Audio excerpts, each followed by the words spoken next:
Welcome one and all to your Chicago Blackhawks taking on the Canucks and your commentator, the ringside Unk Journal. Shout out to Alex for that because I'm rusty. It's been a while since we did this. How's everyone doing today? It's going to be a good game, man. This is always an opponent. As Calvin said, welcome in, Calvin, by the way. It's good to have you here. But this is always an opponent that seems to give the Blackhawks struggles. Connor Bedard's hometown team, the Vancouver Canucks, the team that he's never scored against in his young NHL career. The stream is about to start. For those of you who have ESPN Plus out of market, I assume it's on CHSN in market. But there's a lot of interesting storylines to go through, starting with what is, to me, one of the most aggravating storylines of the entire season. You guys remember this from the last time the Blackhawks played the Vancouver Canucks earlier this season. This is a clear-cut goal, man. Matt Grzelcyk with a shot, and Blackhawks legend Kevin Lankinen can't gather it, and Tyler Bertuzzi gets the puck into the net without pushing the pad in, and it's still called goaltender interference in a 2-2 game with 5:12 left in the third period. What should have made the Blackhawks go up by a goal, instead, the Canucks ended up keeping this a tied game. The game went to overtime on a horrible call. Look at Jeff Blashill's reaction. He can't believe it. Exactly as Alex said it so eloquently in chat. Soft. I'm not going to say the rest, but you guys can read it in chat. Jeff Blashill couldn't believe it himself, and Brock Besser ends up winning it for the Canucks in the shootout. I'd like the Blackhawks. I'd like to think the Blackhawks have some revenge on their minds as well, because to me, this should never have been counted as a disallowed goal. Let me mute that. As Log said, welcome in, Logs, by the way. This was a bunch of BS. I could not agree more. This was just a horrible call, one of the symbols to me of how bad the refereeing has been all season. But more importantly for the Blackhawks, they should take this as a poster kind of thing, where they look at this disallowed goal and they look at this loss and they take this personally. Because it's not only the Blackhawks that are in this for revenge for what was an inexcusable refereeing decision, but it's also a certain Lucas Reichel. This is his first game against his former team, the Chicago Blackhawks, a team that put so much trust in him by putting him as their second-line center in 2023, a role in which he thoroughly struggled in. He bounced up and down in the lineup. He found a bit of a home alongside, you guys would remember this, but Craig Smith and Patrick Maroon, who was basically his team dad last season on the fourth line. Reichel did reasonably well in that role. He had a pretty sheltered fourth line role as well. Let me mute this. This is a little annoying to me. But he had a pretty sheltered fourth line role this season as well. In the early going, he only played in 5 games. He had 4 points, 2 goals, and 2 assists, and was a +1 in that small sample size before being traded to the Vancouver Canucks. And so far this season, he's a -4 in 6 games. He has 0 points, 0 assists, 0 goals. He's not had a great start, but you know how revenges work, especially when we're all together. We're watching this along. It's all the negative energy we can possibly muster into one game. I expect him to have a pretty solid return. And one of the big reasons as we go to the Vancouver Canucks lineup is in the early going in his Canucks career, when he immediately got traded, he was playing alongside Brock Besser and Evander Kane. And Evander Kane is a shell of his former self. This dude is washed, all right? He's finally getting 2 actual line mates to play with. He's again in that second-line center role. I hate to kind of reverse jinx this for the Blackhawks, but this is just not a role I see him succeeding in long-term. I would love to see him on the wing. I still have a lot of faith that he will find his legs over in Vancouver, but second-line center, maybe not. But he's playing alongside Brock Besser and Jake DeBrusk. We'll see if he's able to hand it to the Blackhawks. He clearly is very motivated to do it. Alex says Bedard getting 6 goals, Nazar 7 assists. Nazar has been a bit quiet lately. He's now scoreless in 3 straight games. Hopefully he will get going again, because if that second line is not going, the Blackhawks won't have much success against a team. Even though they're at 500 right now, they do have playoff aspirations and they're going to be playing hard. So if that second line's not going, the Blackhawks are going to have some trouble keeping up. Hopefully Frank Nazar is able to get out of his tiny little slump and get going again. Bedard Bedard, again, he's never scored against his hometown team. The Blackhawks played the Canucks in a nationally televised game last season, and that's where a lot of the criticism started to pile on to Connor Bedard. But this is a different Bedard. He looks much faster. He's coming into this game with a 5-game point streak. His line mate, Andre Burakovsky, is coming into this game with goals in 3 straight games. This is a different Connor Bedard, and hopefully we get to see it in this game. It's going to be a great matchup. It's going to be must-watch TV. And again, look, this is a late puck drop. This is the last late puck drop in at least a very long time. So the fact that we're here and we're watching this together, hopefully to get through a great game, it's just a sign of how strong we are as a fan base. So be sure to hit that subscribe button if you haven't already. And thank you guys so much for joining me on this random Wednesday night for some Blackhawks hockey. Alex was at that game against Vancouver earlier. That was a tough watch. Elias Pettersson is off to a pretty good start as well. Evander Kane, the washed shell of himself, Evander Kane, Anna Kane's ex, as I like to call him. Is her name Anna? I don't even remember what her name is. My bad. But he's on the first line now. We'll see if he's able to get going alongside Elias Pettersson, Connor Garland, who's off to a heater. Kiefer Sherwood, what a start this dude has had. I mean, absolutely insane. Where are his points? I don't think I can pull it up here. Kiefer Sherwood stats. He has 9 goals in 14 games. Absolutely insane. He is a -6, but that's more a product of the Vancouver Canucks, who are a bit of a leaky team defensively. But he's playing alongside Aatu Ratti and Drew O'Connor, and then Baines, who was in the top 6 to start the season. Just weird coaching decisions over there in Vancouver. He's now on the 4th line with Linus Karlsson and Max Sasson, I don't know how to pronounce that.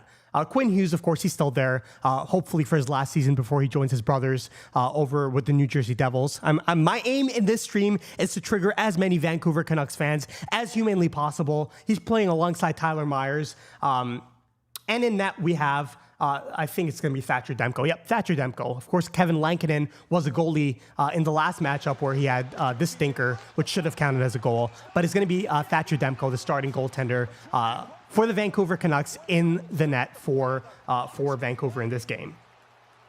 All right, moving on to the Blackhawks lineup. This first line's been dynamite. We talked about Connor Bedard hoping to get to a 6-game point streak. Andre Burakovsky hoping to get to a 4-game goal streak. Ryan Green's been a really surprising addition to that line. It's no surprise that even with Oliver Moore being called up to the NHL, we'll talk about him momentarily, Ryan Green is staying in that spot until the first line starts to struggle. This second line was by far the best line to start the season, man.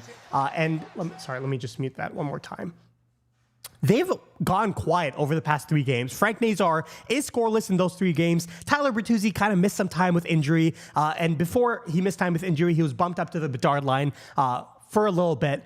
Maybe that contributed to some loss of chemistry. Maybe they're getting their feet underneath them. Teuvo Teravainen was recently demoted to the second power play line. Maybe he's kind of struggling to get going a little bit. We've seen him make a few mistakes that are uncharacteristic of Teuvo Teravainen, but he's also made some huge plays. You remember the end of the game against the Tampa Bay Lightning when Teuvo Teravainen had that huge takeaway on Nikita Kucherov to spring the game-winning goal with barely any time remaining on the clock. Hopefully, we can see some more of that positive impact from that second line in this game. And I'd love to see Nazar get on the score sheet. I feel like that's one thing that's been sorely missing. Oliver Moore, man, what can you say about Oliver Moore? What a start he had in the AHL. He was called up last game for his season debut. He led the entire team in expected goals in his first game. I think it was 0.62 expected goals in his first game, in a game in which the Blackhawks really struggled to get going. They were missing their passes.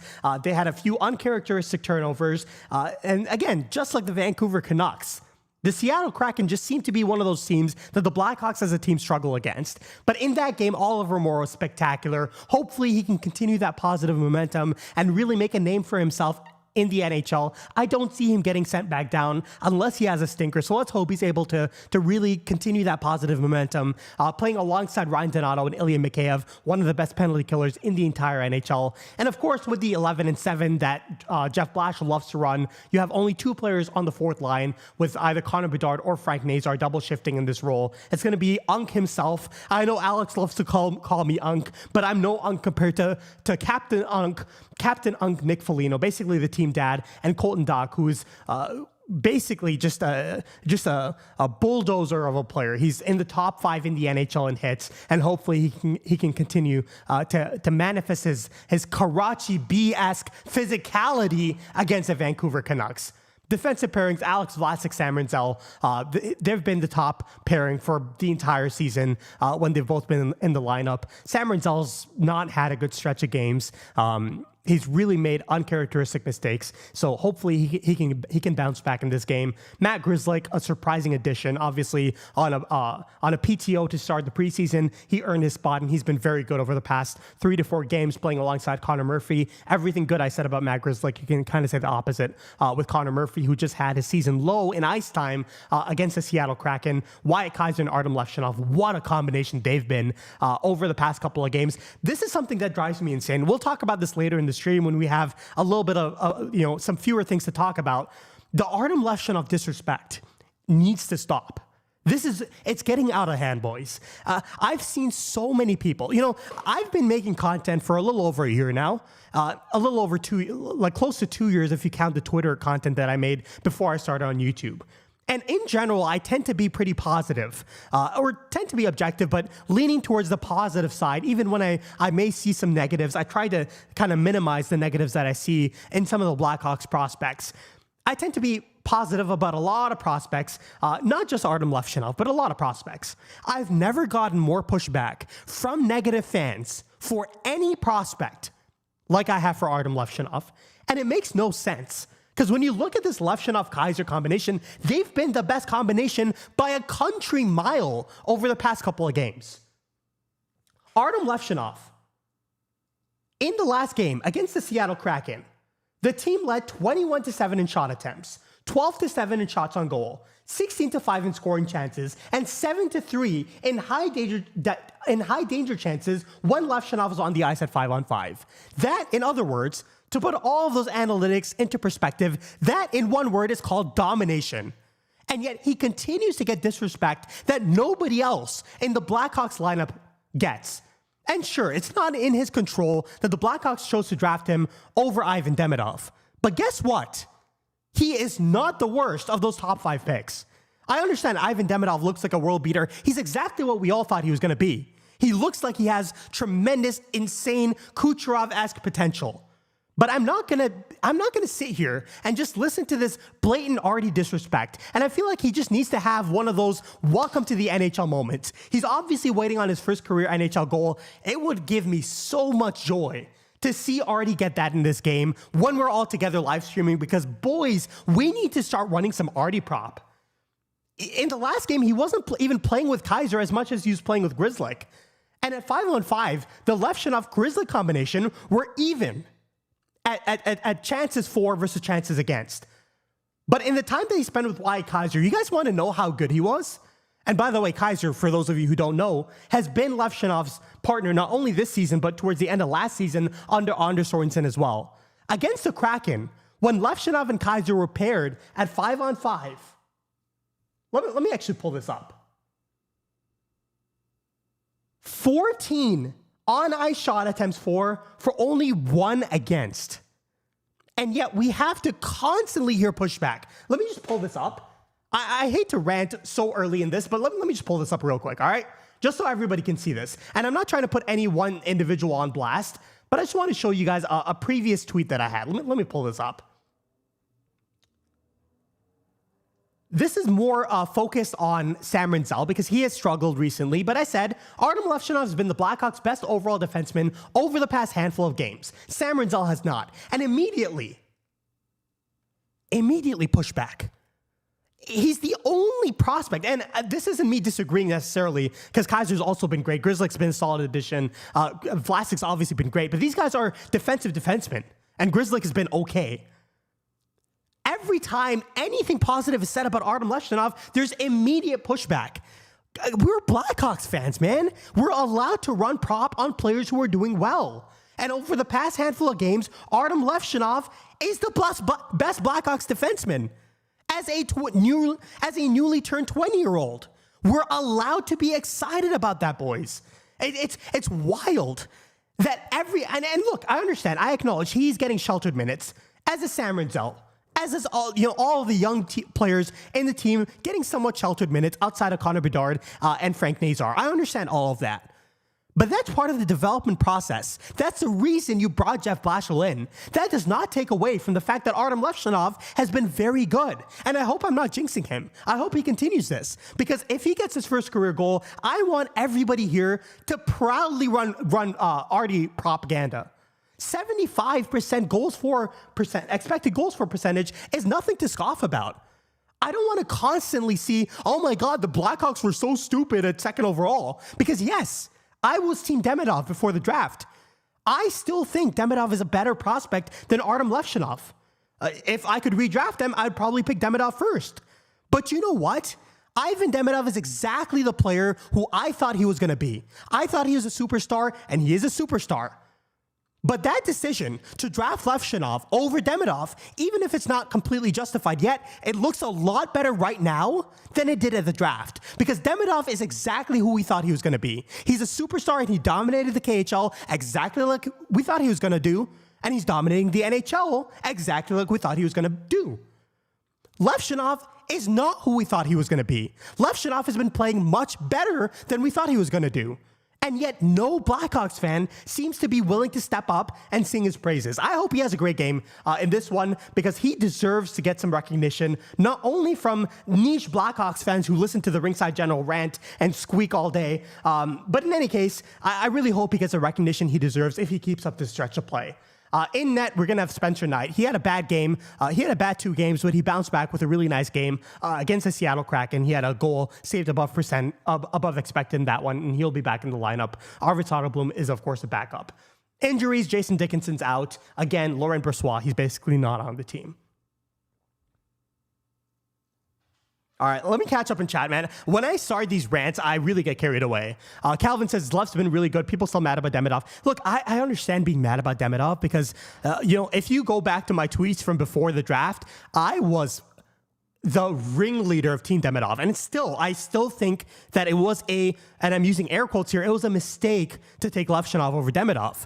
But it sure aged much better than I thought it was going to be so far. And I really hope that he's able to keep this up because we'll be able to have some ammunition to shut up some doubters if he's able to keep up this run of play. Calvin says, because he's not Demidov, that's the point. Yeah, I understand that completely. Second City Sports says, at Alex with a goal. Oh my God. All right. I should stop reading things without actually reading them in my head before, because you guys are on some weird topics in chat, which is completely fine. I mean, this is a late night game. I don't blame any of you. The game's starting in 13 minutes. We have nothing better to talk about, so it's okay. Fake Wonder said, we'd be down pretty bad for a top 4 right-handed defenseman if KD didn't take Levshunov. And I really believe one of the reasons why so many Blackhawks fans struggle to defend Levshunov and defend the insane belief in Levshunov is because the Montreal Canadiens were able to get a top 4 defenseman so easily. Noah Dobsons don't just grow on trees. But again, put all of that aside and start focusing on your own team, man. Because the Blackhawks, it's not just Levshunov, it's throughout the entire system. Look at Nathan Bain. Look at Marek Van Acker. Look at Roman Kanserov. Look at Nick Lardis. I can go on and on and on. Instead of perseverating about every other team and every other prospect, oh my God, Macklin Celebrini is going to make Team Canada. Oh my God, Ivan Demidov is transforming the... Why don't you focus on the positives of your own team, man? None of these debates are ever going to be finished or won or lost in the next year anyways. Just focus on the positives that your team has, and you'll be able to enjoy the product way more. That's the way I work. Let's look at X... I'm sure Alex has said something stupid. Ringside General yapping and ranting again on... You get a retweet. You know what? All right. Now, before we actually begin, I just shout out Alex Ovechkin just scored 900 NHL goals. And this wasn't really a wraparound. I don't know if he has a single wraparound in his NHL career. But just an absurd finish. Just want to give him a shout out. Against the poverty. Look at that finish on his backhand. 900 NHL goals. Obviously, the first player in NHL history to reach that milestone. It's one of those that you question whether it's ever going to be beat. Just like you questioned with the initial Gretzky record, but now look. Against the poverty St. Louis Blues, it's a little less impressive, of course. Barely an NHL team. But again, shout out to Alex Ovechkin. 900 goals is ridiculous. Careful with the NHL clips. Uncle Gary is watching. All right. Yeah, that's actually a really good point. Yeah, LOL Blues, exactly. Just they should have moved to Utah, man. Keep hockey in Arizona. They're some of the best, even though they're a tiny, tiny little market. They're some of the most dedicated hockey fans you're ever going to meet over in Arizona. And even if, the Utah Mammoth obviously doing really well, just move the Blues out from St. Louis. Move them to like Quebec. Make them the next Nordiques or something, man. Or the Hartford Whalers or something. Move them back to Atlanta for all I care. Thomas Welch is in agony.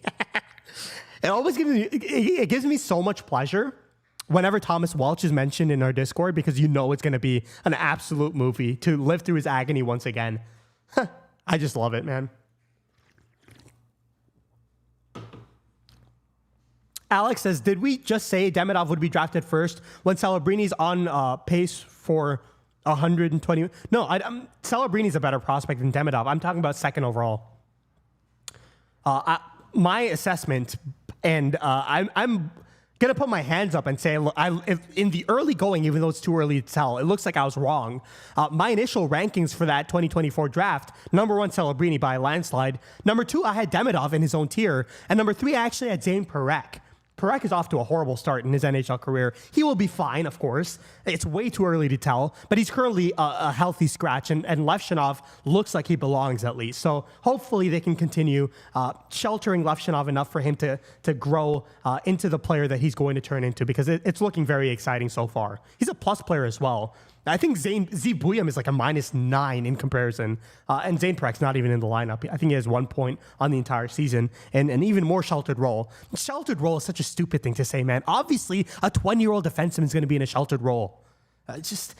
People find the stupidest excuses to draw slander to Levshunov. It's so strange. Calvin says, enjoying the Blues' downfall. Aren't we all, man? Log says Phoenix has a great youth scene too. Yeah, I've never visited Phoenix. I was never able to watch a Coyotes game in person, but the few fans I know from Phoenix are some of the most dedicated fans in the NHL. It sucks that they lost their team. I know a lot of Blackhawks fans were kind of making fun of them, division rival or not, whatever. I was pretty sad when St. Louis lost their team. And hopefully they're able to get it back when they have an owner who actually cares about the fans instead of just caring about his own pockets. All right, boys, are we ready to get started? We have 8 minutes till puck drop. I'm super excited, by the way, because let me actually go to our break zone. Obviously, we have the higher-lower game. Obviously, we have human or not. That's not going to change. But we also have Lee Grossman. For those of you who don't know, he's one of my top new Blackhawks YouTubers as well. Shout out to Lee. Guys, go make sure and subscribe to him. I've subscribed and you should too. He's at 928 subscribers. I'm not good at math, but I believe that is 72 subscribers to hit 1,000, which is super exciting. And by the way, shout out to Second City Sports. He's in chat. I believe he's on the verge of hitting a milestone on YouTube as well. I think he's about to hit 100. Go make sure to give him some love and subscribe as well. I had some really weird interactions with people lately. I don't know what it is. I don't want to go into too many specifics, but a lot of people just trying to bring down other people for no reason. Guys like, oh my God, this guy does not deserve to be making content and things like that. My message to everybody is, please, we're all on the same team. This is not a competitive space. Obviously, when you're on YouTube, for those of you who make YouTube videos, you know how toxic it can be. There's no reason to bring other people down. Let's all grow together. Let's all show love to one another. Lee makes some great film reviews. He has a much more consistent upload schedule than I do. Why don't we all just support each other? Why don't we all just push hockey as a product and the Blackhawks as a team up together, man? Get him to 1,000. He deserves it. But he actually reacted to one of my videos. So in one of the break zones that we have, in one of the intermissions, we're going to be reacting to Lee Grossman reacting to one of my videos. How cool is that? I think this is the first time a YouTuber has reacted to one of my videos. I'm insanely flattered. So that's going to be an exciting thing we do in intermission as well. But for now, let's go back to the mainstream and we'll go to the game center. Alex says, yo, yeah, this guy ringside bullies me on Twitter each day saying I'm a loser. That's completely untrue. This guy's just, he's rage baiting. This is ridiculous. I give him a free fedora. By the way, the fedoras game, they're not good. We'll talk about that a little later. I offer to give him a free fedora, and this is what I get in return. Just constantly, constant bullying.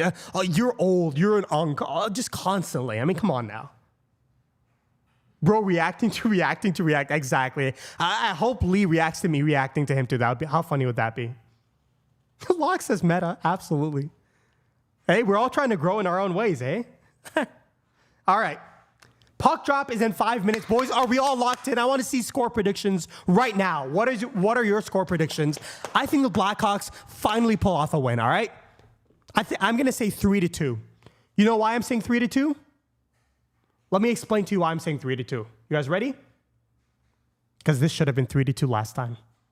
It should have ended 3-2 Blackhawks last time. I am predicting that the Blackhawks do what the referee should have given to them last time, and they finish this game 3-2 with a victory. Alex is 6-7. Oh my God. You call me an unk. Oh my goodness. Of course, the 6-7 reference by Alex. What else is new? 6-7 Hawks. I would love that outcome. As long as both Connor Bedard and Frank Nazar end up with points. Oh my God. I haven't drank Celsius in so long. You guys want to hear this?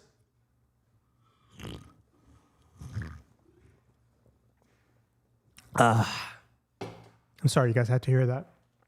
We got cherry lime Celsius, by the way. I need to work on that Celsius sponsorship, man. Just imagine the vibes on this channel if Celsius sponsored us. My goodness. Alex says no. Shut up, Alex. Second City Sports is 6-0 Hawks. Bedard double. Okay. You know, Shark fans, not Shakir on Twitter, but a lot of Shark fans were so loud when Celebrini had 2 hat tricks and Bedard didn't have a single one until the Ottawa hat trick, of course. That kind of shut them all up because it was one of the purest hat tricks you're ever going to see. 3 absolute snipes to end all snipes. But imagine he scores a double hat trick in a game.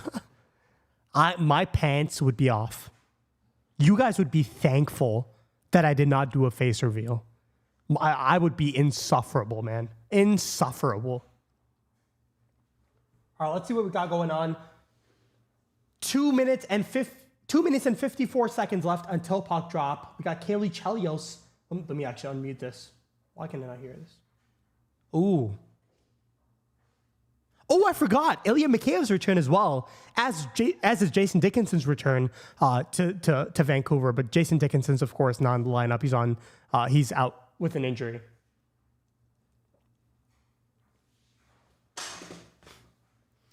All right. So it looks like we're 3 for 3 with Blackhawks winning predictions. I would love that outcome. Look at Bedard in the last 5 games, by the way. 9 points in his last 5 games. 4 goals, 5 assists. Just bananas. Hopefully he can make it a 6-game point streak as well. Oh, how good does that look, man? +7 too. Ridiculous. Oh, but Rono Analytics told me that he can't drive offense and he sucks defensively. Just bite me, dude.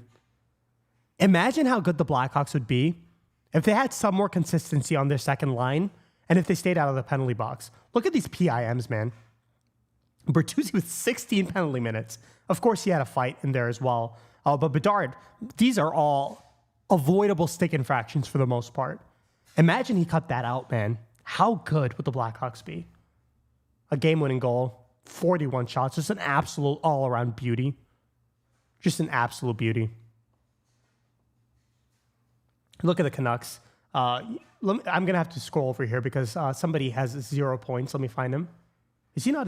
Why is he not even here? Where the heck's Lucas? Oh, that's because he had 4 points on the Blackhawks. 0 points, Lucas Reichel. 0 points on the Canucks. The Puck Bunnies are in shambles with that performance. Hopefully he doesn't catch fire just because I said that. But it's okay. All right, we're one commercial break away from the game starting. I have my granola and milk, sugar-free granola, coconut cashew Cascadian Farm. If you guys have never tried it, it's expensive, but oh my God, it's so good. No added sugar, it's just sweetened with fruit.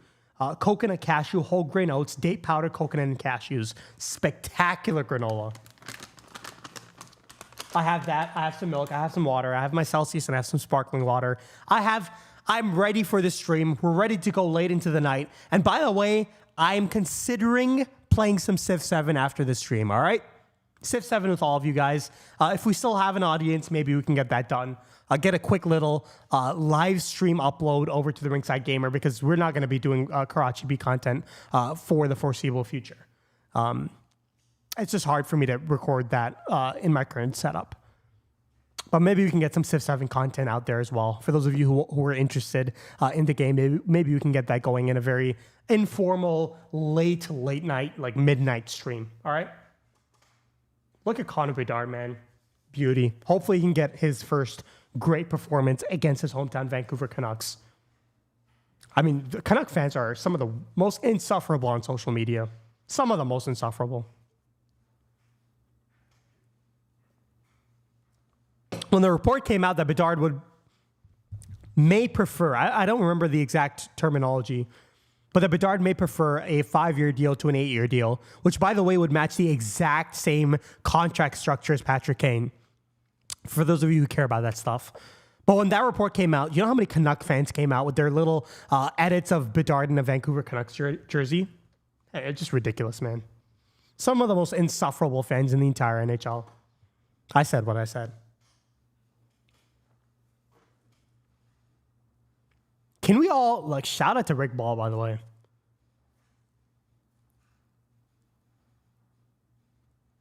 This season would be so much harder, especially last season, actually. Last season would be so much harder if we had Chris Voster still. No shade to Chris Voster. Seems like a great guy, but Rick Ball really gets me into the game, man. And again, when I get into the game, you should be thankful that I don't have a camera on me. I wonder what happened to Darren Pang. He hasn't been on the CHSN broadcast for 3 games now. I hope he's okay.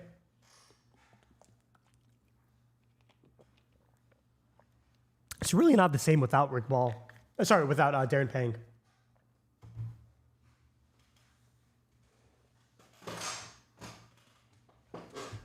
This dude, Connor Bedard, has 4 goals and 5 assists, 9 points in his 5-game point streak. He's a +4 in that stretch.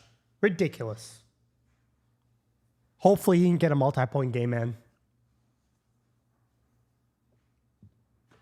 Oh my God, a 6'7" Bedard jersey. Get this woman out of here, man. What? Blasphemy. I understand the meme, but come on now.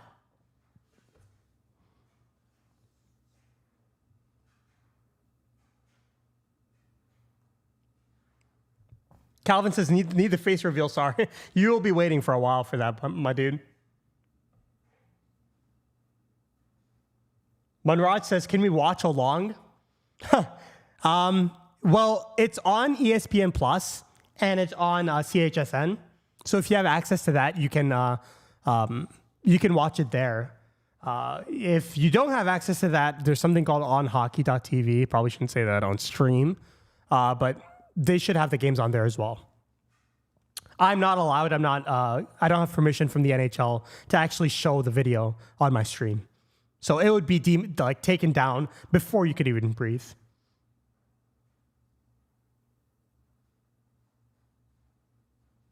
The guy Alex69 says, fun question. Who was on Bedard's line in 3 years? 3 years. I think the one guy who's a lock, I shouldn't say a lock because he can fit in anywhere.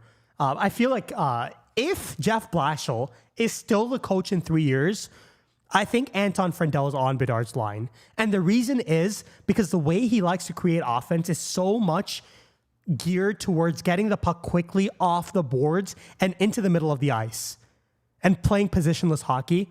Anton Friendel, 2 of his superpowers are winning board battles and playing positionless hockey. So I think if Jeff Blashill is still the coach, Anton Friendel will be playing with Bedard.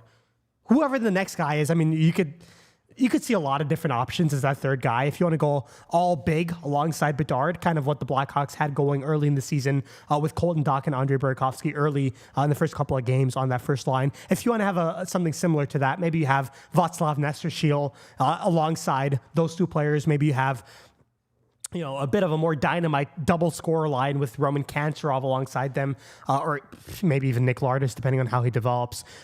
You can have a lot of different guys, but I feel like Friendell will be playing with Bedard if Jeff Blashill is still the coach. The guy Alex69 says Friendell, Bedard, Kancherov. Oh, that would be such a good line. I'm really interested to see how Kancherov translates to the NHL. I feel like we need to have a film review on that dude. He's on a heater so far in the season. I think he's second in the entire KHL in scoring. Just ridiculous. He's benefiting from an insane shooting percentage, but still, I really want to do a film review going through his strengths because he's coming sooner or later and he's going to make a big difference. Calvin says Blash has been good, IMO. I completely agree. I think I had him in tier 3 of hires, which is not an insult. Those are good. Tier 3 was always kind of coaches I could be talked into. And within tier 3, I talked about how good he is developmentally. And you're starting to see that with especially Artem Leshchenov, who's the most important guy when it comes to pure development in the entire Blackhawks lineup.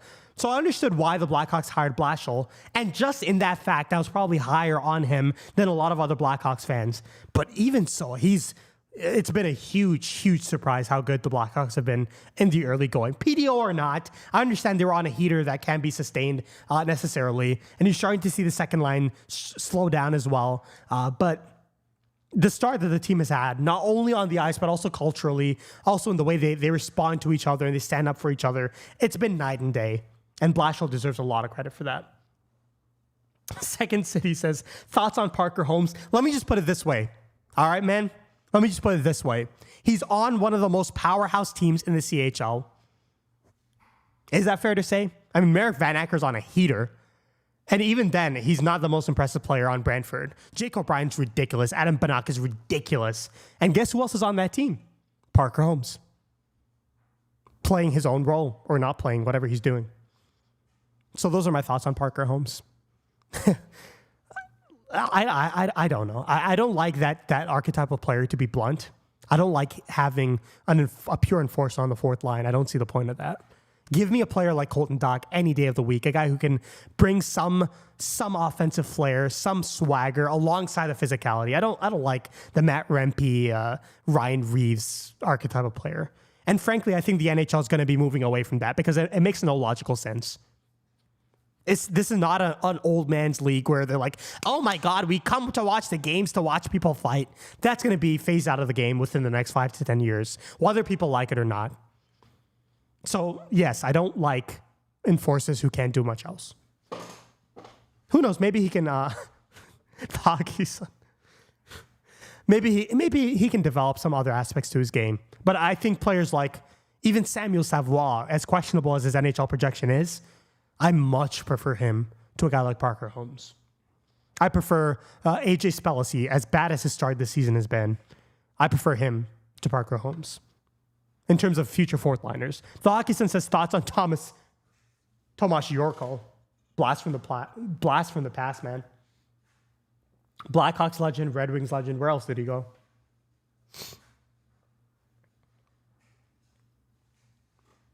Adam Foote, 7 wins, 7 losses, 0 overtime losses. First season as Canucks head coach.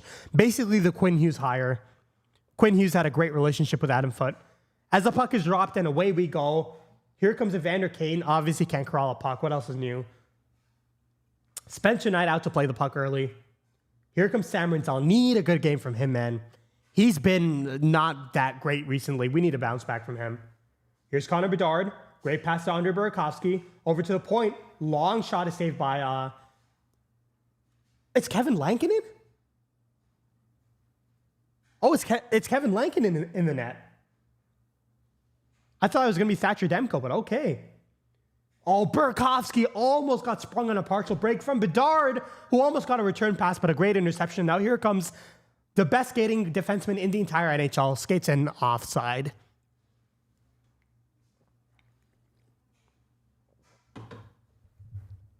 The Hockey Sun says, you mean bust? Okay, whatever, dude. Calvin says, I miss Buddy Robinson. That's one guy, and there are a lot of blasts from the past who get forgotten through history. Buddy Robinson's never going to be forgotten. What he did to get that Connor Bedard draft pick, will never be forgotten in the Blackhawks fan base. He will always be a Blackhawks legend. And I'm not even saying that in a tongue-in-cheek way. What he did in that game against the Penguins will always be remembered. Whereas a lot more impactful players will be forgotten through history. It is Kevin Lankinen in the net. Daily Faceoff's not on their game today, man. They said it was going to be Thatcher Demko, but it's Kevin Lankinen, Blackhawks legend. Here's Tyler Myers behind the net. The second line's out there. Oh, bad pass. Crevier, long shot, rebound. How was that missed? Frank Nazar got robbed by Kevin Lankinen. He was that close from ending that slump, and now he gets a tip and it deflects wide. The Blackhawks putting on some pressure. Crevier behind the net and is taken away by Marcus Pettersson.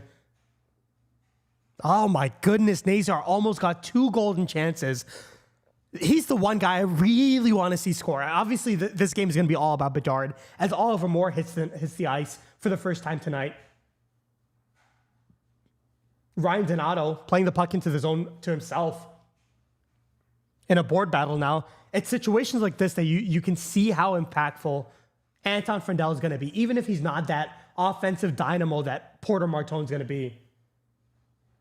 His uncanny ability to win board battles and to play responsibly in all 3 zones is going to materialize in the top 6, one way or the other. Reminds me a little bit of the Artem Levchinov draft pick, not only because it was extremely unpopular. Here comes Kiefer Sherwood, apparently the best goal scorer in the frickin' NHL, but his shot is deflected now. Here comes Ilya Mikheyev. Canucks legend Ilya Mikheyev backhands the puck into the zone. Hawks are going for a line change, and now Ilya Mikheyev gets off as well. The fourth line is out there. Who's the third forward? It is Teuvo Teravainen. Rinzel just got walked. Rinzel just got walked again. I don't know what happened to his gap control. It was a strength in his rookie season, man. Not rookie season. I mean, it was a strength last season. His gap has been so bad recently, man. Calvin's a good start. I completely agree. Fake Wonder says, I don't think it's too much to ask Berkey to catch that pass. I mean, he's been so good this season. I'm not gonna harp on it, but yeah, that was a good pass. He should have had it. Here's Ryan Green now. Tipped in by Burakovsky. First line back out there. Tyler Myers under pressure by Burakovsky, I mean. Here comes Connor Bedard. A deflected pass is taken away. Quinn Hughes, long stretch pass over to Elias Pettersson. Beautiful takeaway by Connor Bedard. Of course, that won't show up in Rono's stupid cards. Burakovsky over, long pass. What a pass. Bedard shoots off the outside of the net. What a pass by Ryan Green through the neutral zone. A spinning pass to his forehand, right to a darting Bedard. That first line has chemistry. It doesn't seem to make sense on paper, but something about that combination of 3 players just works, and Bedard just missed the net. That was a golden chance for a player of Bedard's caliber. Archie Baines just walked Sam Rinzel. You see the replay there. Now here comes Connor Bedard. Oh, that was a good save, actually. Deflected off Kevin Lankinen's glove. Lankinen was a little shaky in the first matchup, by the way. Bedard was close to scoring. Lankinen was a little shaky with rebounds as well. Of course, again, he got bailed out. I'm beating a dead horse. He got bailed out with that Tyler Bertuzzi goaltender interference, but he was not that great last game. Hopefully, the Blackhawks can rattle him again in this one, and this time finish the job. That would be awesome. Alex's Betsy Mapuki stays a creep, man. Unbelievable.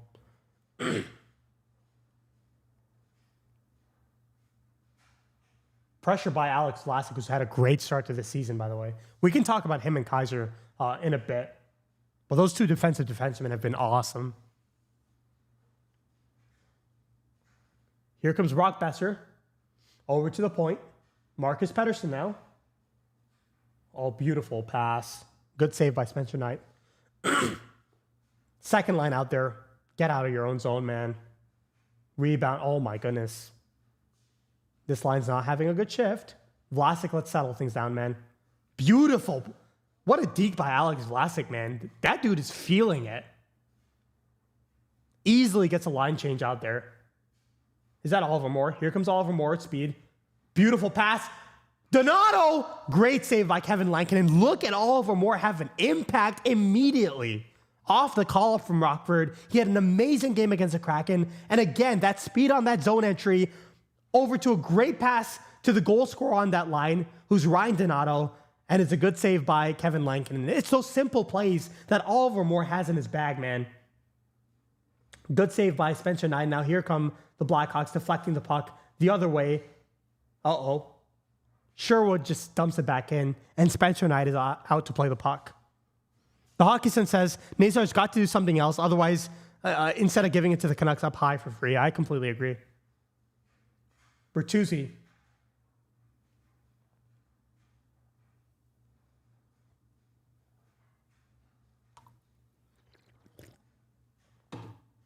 Here comes Artem Levshinov. We talked about him in the pregame. Lankinen with another save. Nice board battle by Nick Foligno. It's Tyler Bertuzzi playing with him. It's been interesting double shifting. I assume that Jeff Blashill wants to kind of protect his young stars. It's usually Bedard or Nazar who double shift, but he probably wants to manage their ice time a little bit. So on that shift, it was Tyler Bertuzzi double shifting. Spencer Knight's fighting with a stick on the ice. Sorry, Artem Levshinov is.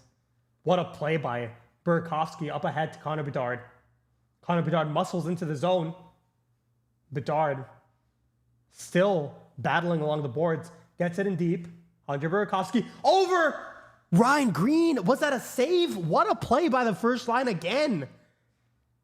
What a board battle by Bedard, who's back. And his shot is blocked. Now he's back on defense on a partial 3-on-2. Evander Kane, what a stick by Sam Rinzel. There you go. There you go, Rinzel. That's what we like to see. Now here's Hronek. Long shot is blocked again. I think that was Bedard that time. Or maybe it was Vlasic, but behind the net. Takeaway by Connor Bedard. That's never going to show up in Rono's stat card. And he dumps it in for Ryan Green to chase. Gets there first, but a good hit by Filip Hronek. And the first line goes off for a line change. Great shift by that first line. Deflected pass by Frank Nazar. Good defensive play, but it bounces right back to the Vancouver Canucks. Great positional save by Spencer Knight. He's always in position as Spencer Knight. That's one thing he's always going to have. Long shot, great rebound control. Mr. Earthball says, I'm a Nucks fan, but needed to watch it somehow. Hey, welcome in. I'm just going to warn you in advance. It's a late night game for us. You may be hearing some Canucks slander, but I'm going to try to limit it just because you're here, all right? Welcome into the stream. It's great to have you. Second City Sports says, can we get your full thoughts on Rono? I used to use him in my videos all the time. For those of you who've been watching the channel for a very long time, since I started, Rono was one of my favorite, advanced analytics models to use in my videos. I don't think I'm going to use them anymore. It just sucks because I understand the value of his cards, but it's weird to me when somebody creates these advanced analytics cards, and yet I understand the cards more than he does. The conclusions that he draws from, frankly, cards that have value, cards that make sense, and somewhat vaguely reflect the product on the ice. His cards have value, but his opinions don't. And that's just such a weird juxtaposition because, I used to use his cards because they reflected the conclusions that I wanted to have in my videos. But when you come out 9 games into the season, and you release a 9-game sample card with expected goals for, and you say, oh my God, Bedard can't drive offense. From a 9-game sample size, obviously rage baiting for the thousands and thousands of Bedard and Blackhawk haters out there to be like, oh my God, look, he's mid. Oh my God, Ivan Demidov is better. Oh my God, Macklin Celebrini would never have this impact. Blah blah blah blah. That's when it drives me insane. It makes no sense to me. That's really the bottom line. Joseph says, Hawks are looking electric so far. Yep, so far so good. The first line has been awesome in the early going. Hopefully they can keep it up. Ryan Green, did he miss the net right from the slot? Ooh, Bedard got a face full of boards there. I hope he's okay. Nazar gets waved out of the defensive zone face-off. Teravainen's been a pretty good face-off taker, but he loses it. Now here comes Bertuzzi off a good save by Spencer Knight. Wyatt Kaiser. Such a great mover. Bad pass, Nazar. Bad pass, Nazar.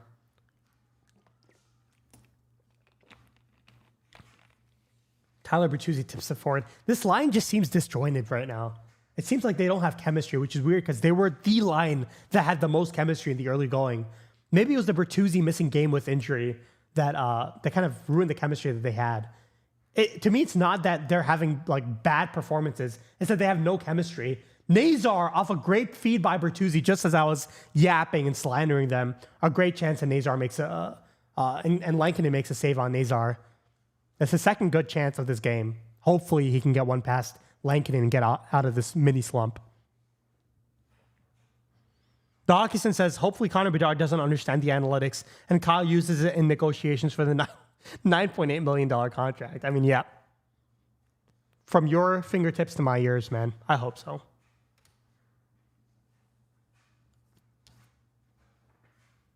And I hate to be the guy to like slander other players to prop up Bedard. And, you know, I had a post on Rono where he talked about, Leo Carlson's been able to drive offense, something along the lines. I'm paraphrasing. Leo Carlson can drive offense. Bedard, I can't say the same about Bedard, something snarky like that. And I quote tweeted it with, thank God I have eyeballs. And a lot of people took that as slander against Leo Carlson. No, it's not. It's just thank God I have eyeballs and I can see that Bedard's effect is way beyond freaking expected goals in a 9-game sample size. It's ridiculous. Connor Bedard, a sharp angle shot, is saved.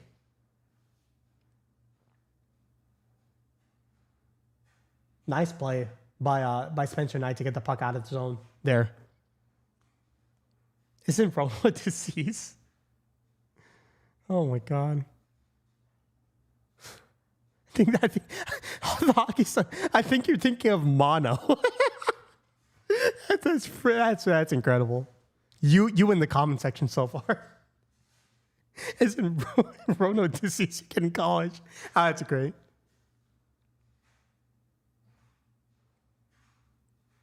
To be fair to Rono, it would be hard to make the cards without eyeballs. No, it actually wouldn't. If somebody turned the advanced analytics into Braille, he would be making the exact same conclusions.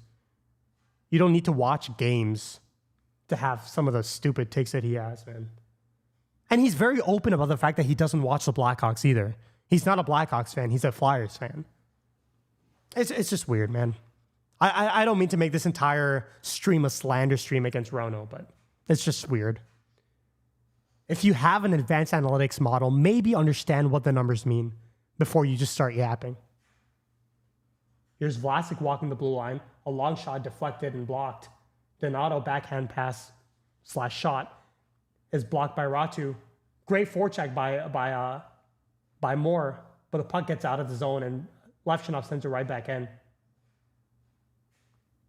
Here's Oliver Moore. Gets it to the other side over to Levchinov. Levchinov over to Marcus Pettersson. Oliver Moore just a demon on the forecheck, man. That was one of my criticisms of Oliver Moore. Obviously, his profile is great for like the tenacity, but great play by Levchinov. Shout out to Levchinov, man. Vlasic kind of screws him. Levchinov made a great play to get it over to Vlasic, but he ran out of time. Myers, long shot, rebound. What a save by Spencer Knight. My voice went down because I thought that was in the net. What a save. What a reaction by Spencer Knight. Long shot. Great rebound control. Spencer Knight, man. Shout out to him. Franchise goaltender. Beautiful save. The Hawkinson says, if a ringside general slanders after dark, but no one is awake to hear it, does it count? I am counting on it now, not counting. You guys better not be clipping some of my controversial takes, all right? Let me get some of this granola going. I know in case there's some weird people in the chat ready to clip me. They're gonna zone out when I talk about granola. So here goes. Cascadian Farm, no added sugar, coconut cashew, absolutely goated, man. Let me get that in some milk. This is the only time I ever put milk before cereal / granola. And it's just because I had to get it ready for stream. I didn't want a bottle of milk. I just wanted a bowl.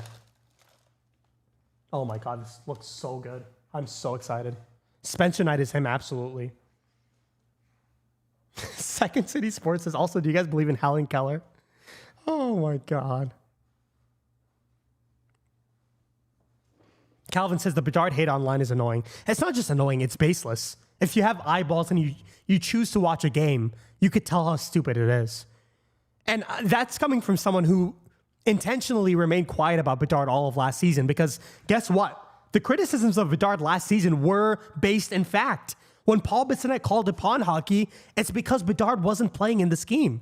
It's because he was ragging and holding onto the puck too much. He wasn't skating. He wasn't back checking. All of those things were true. So people somehow, without watching the Blackhawks this season, they assume that the same thing carried over this season. He could not be a more different player now. Just watch a game for yourself and make your own opinions instead of getting all your hockey opinions on stupid stat cards online, man. It's ridiculous. Thakison says, just to be clear, I neither believe in Helen Keller nor daylight savings time. I mean, really, they expect us to believe that a blind and deaf woman was able to fly. You're thinking of the wrong dude, my guy. I was about to call her Amelia Bedelia, but you're thinking of Earhart, buddy.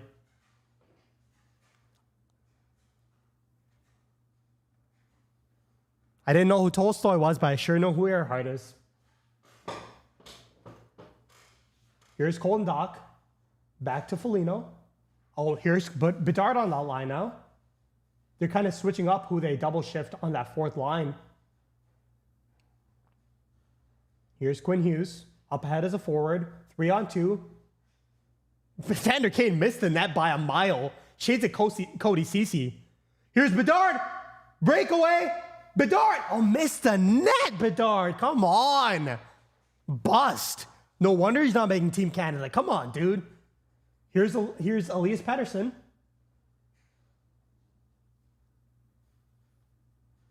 Good defensive play there by Frank Nazar, and the puck escapes the zone. It was that close, man. Come on, Betsy. You need that first goal against your hometown team, bro.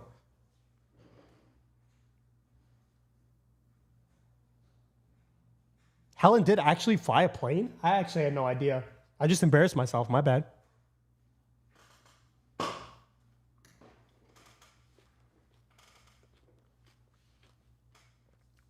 Nazar, good board battle over to Matt Grzelcyk. The puck gets past Nazar, though. Tyler Bertuzzi blows a tire. Uh-oh, what a pass. DeBrusque, huge save by Spencer Knight, man.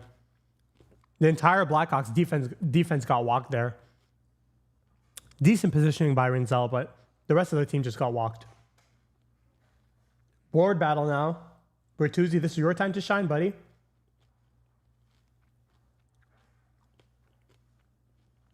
Second line's been getting a little bit hemmed in compared to the other line so far. Shots on goal are currently 11-10, Vancouver, but I don't think that tells a full story. I think the quality of the chances has been firmly in the Blackhawks' favor, even though Spencer Knight's made some tremendous saves. Oh, 2-on-1. Oh, what was that, Burakovsky? Obviously, everybody knew he was going to try to find Bedard on that 2-on-1. But that was not the pass, buddy. Here comes Connor Bedard. Oh my God, straight up the middle. Bedard! Fought off by Lankinen. What a rush by Bedard. Burakovsky now. Oh my goodness, this guy might be good at hockey. Who would have known? Now here comes Kiefer Sherwood. Oh, long pass, just missed O'Connor. He would have been in on a partial break. Levchinov, another good pass. Beautiful breakout. Yeah, Bedard, but he get off for a line change. That was not a good pass, Bedard. He's tired, though.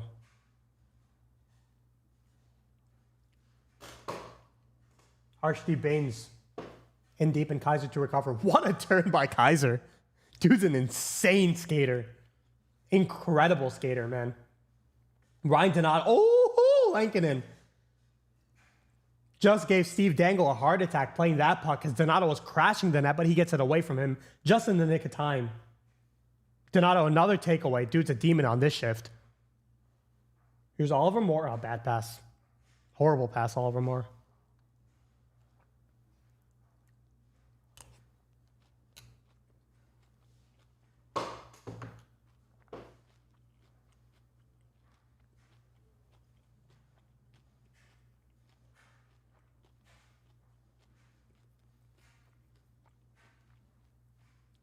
Oh, what a pass.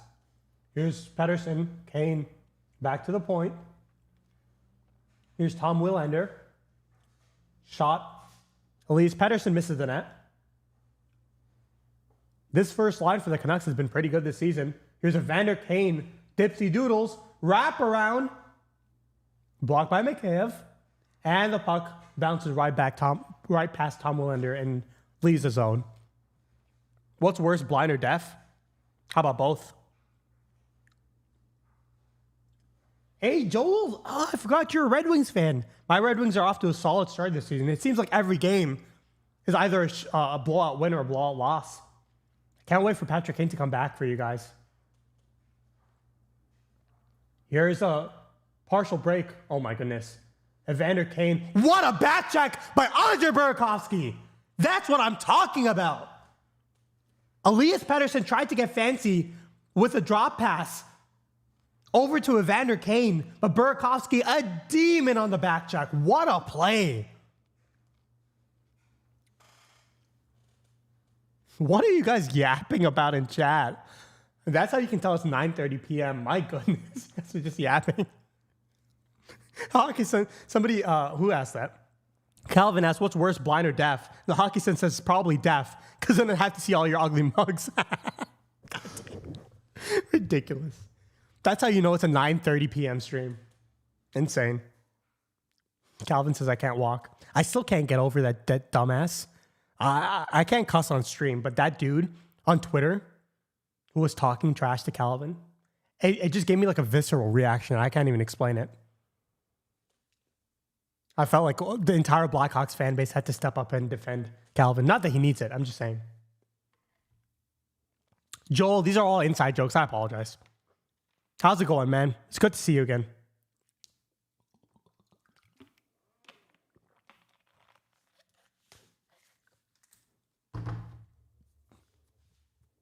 Anything but the hockey game. The hockey game has been pretty exciting so far. It's scoreless, but there's some end-to-end action. That first line's been doing stuff every shift. Great to see.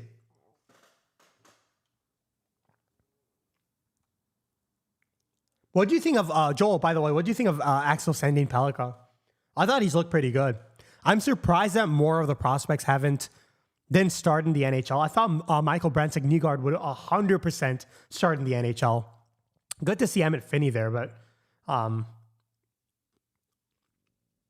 Alex says, how much do you think I need to pay Bedard to be my best man? Considering you're 2 years old, you have like 25 years to figure that out. The Hockey Sun says when in doubt, guess C. Joel, what subject do you have an exam in? Maybe I can help you out.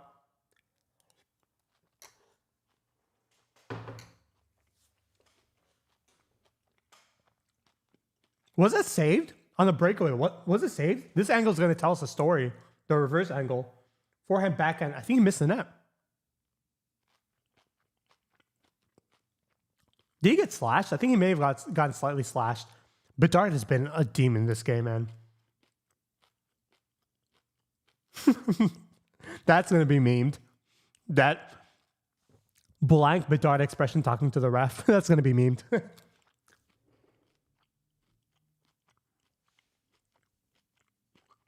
Here we go. All the Tolstoy. Which chem? Is it Gen Chem or regular chem? Or organic chem? What chemistry is it? It's been years since I took chemistry, but I was really good at it. Which of Tolstoy's works is your favorite and why? Oh my God, I still can't believe I'm the only person on the planet, apparently, who had no idea who the heck Leo Tolstoy was. I'm never going to hear the end of it either. Quinn Hughes just gets bodied by Bertuzzi. Behind the net now, here comes Nazar. Nazar wheeling and dealing. Great turn. Oh my God, Teravine, come on, buddy. Keep the cycle going. Here come the Canucks the other way. It feels like the second line is just one completed pass away from having everything come together. Great deflection by Nazar. Defensively, though, that's the great thing about Nazar. He's so responsible, even when he's not doing everything offensively. he's still going to have a positive impact. He plays on the PK as well. I think he's on the first PK line over the past couple of games too. It's not just, he's playing alongside Mikheyev. Here comes Oliver Moore. Speed, speed, speed, speed. All of them, oh, so close. He almost fed Ryan Donato there, man. Speed kills. Oliver Moore is one of the best skaters in the entire NHL. Great defensive play. I didn't see who that was. Oh, was that Oliver Moore too? With that defensive play? Out of midair? Beautiful. Vlasic over to Rinzel. Rinzel, do something, buddy. Great deke. Good pass. Oliver Moore just sends it in and goes off for a line change. Another good shift by Oliver Moore.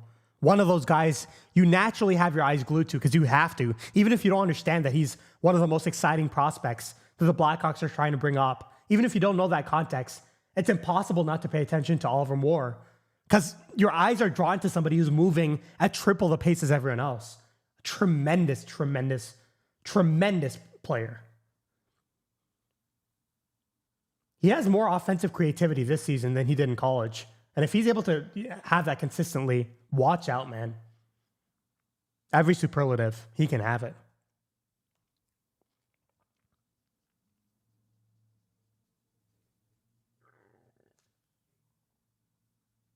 Here's Artem Levchinov. Do something good, Levchinov. Levchinov skating forward. Simple pass to Bedard. Beautiful deep deke. Sends it in deep. Oh, this is a fourth line shift.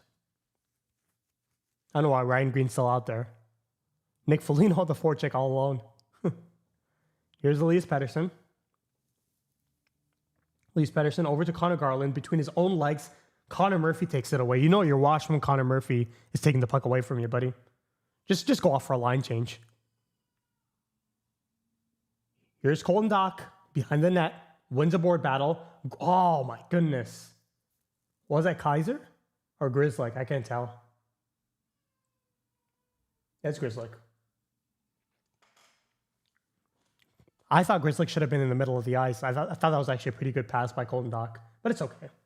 This is me nitpicking. Here's Teuvo Teravainen, sends it in deep. Nobody's on the opposite side. Crevier comes in late with that long reach. He's in a battle. Nazar, extra, shoot the puck, Nazar. Just shoot the puck. Why are you getting fancy, buddy? You haven't scored in 3 games. Shoot the puck. Obviously, it would have been a great pass if it connected to Teuvo Teravainen, who's darting to the blue paint, but just shoot the puck. Teuvo's been low-key garbage lately. I wouldn't disagree with that, but Nazar, man, shoot the puck in that situation, buddy.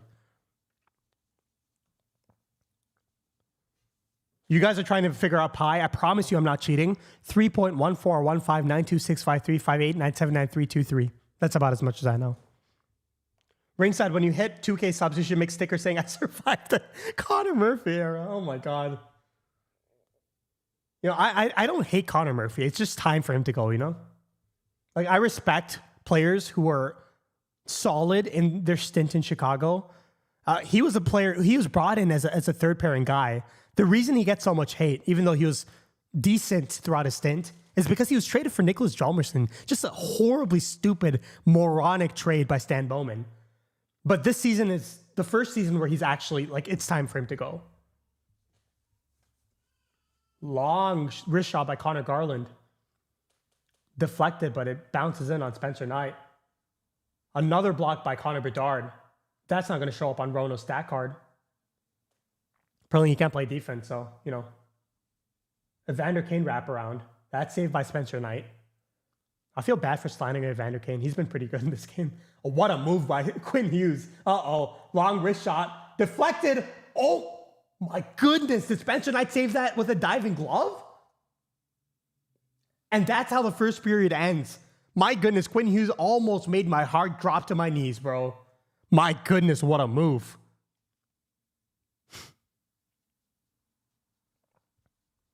Nagison says, I survived the Brandon Manning era. Oh my God. You know, I should actually make merch like that. Who are the most like random Blackhawks legends that you can think of in our era? Like Tomasz Fleischmann or Dale Weiss. Those are 2 random guys. But I feel like people have enough anger towards them because of how good Philippe Dano was. So they're not as random because of that. Quinn Hughes is illegal. I mean, that skating is ridiculous, dude. Best skating defenseman in the NHL. He's not actually, he's off to a pretty bad start by his standards. And Cale Makar is the best defenseman in the NHL. I wouldn't even say Quinn Hughes has had a top five start so far, but man, his skating is ridiculous. All right, boys, I'm going to let you guys vote. I'm going to make a poll. What do you guys want to do first? Let's start a poll. What first? First option is going to be higher, lower, which is obviously what Alex wants. Alex says Makar's still better. Makar will always be better. I prefer Makar, personally. Do you want AI or not? React to Lee Grossman. All right, boys, everybody vote in the poll. You guys should all be able to see it. You guys should all be able to vote in it. Do you want higher or lower game? Do you want AI or not? Or do you want to react to Lee Grossman reacting to the ringside general? Which do you guys want? Looks like a lot of people want us to react to Lee reacting to us. Joel is saying higher or lower. Buddy, you got to vote. Vote in the poll. We will end up playing higher or lower eventually. And I'll try to get Civ 7 going after the game ends if I have time. I'm not sure if I do, but I'll try my best to do that as well. We will play higher or lower eventually. It's just about which one we want to do first. Right now, it looks like reacting to Lee Grossman's winning. Let's see if we can get a couple more votes. How many votes do we have so far before I end the vote? We have 6 votes. Let's try to see if we can get 1 or 2 more votes. The Hockey Sense says, when do we get to mess with the Leo Tolstoy AI-generated voice? I mean, considering how many people hate how squeaky my voice is, maybe sooner than later. Fake Wonder says, I have Quinn Hughes in fantasy hockey, and it's been tough sailing it. Especially, I mean, if you have him in fantasy, he's probably your first pick, right? So, I mean, yeah, it's tough sailing. He'll be fine. I think Adam Foote's a good coach. I think the Canucks just had a bit of an adjustment period to him. Quinn Hughes is going to be just fine. Only 12 people watching. I understand. I mean, it's what, almost 10 p.m. Calvin says, I love your voice. I appreciate it, buddy.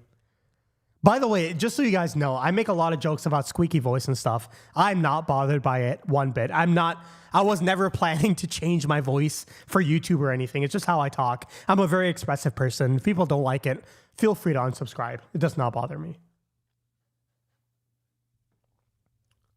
All right, looks like Lee Grossman won, so I'm going to end the poll, and we will react to Lee Grossman reacting to us, all right?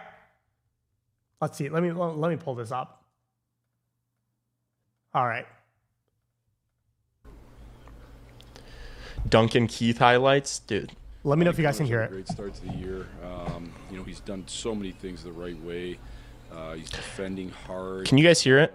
He's doing a lot of things. Answer Lee's question. Can you guys hear this? That are winning hockey habits. He's turned it up a little bit for you guys. Joel, go to sleep, buddy. You know, I appreciate you showing up. Necessarily. And so real life always comes first. I think is great.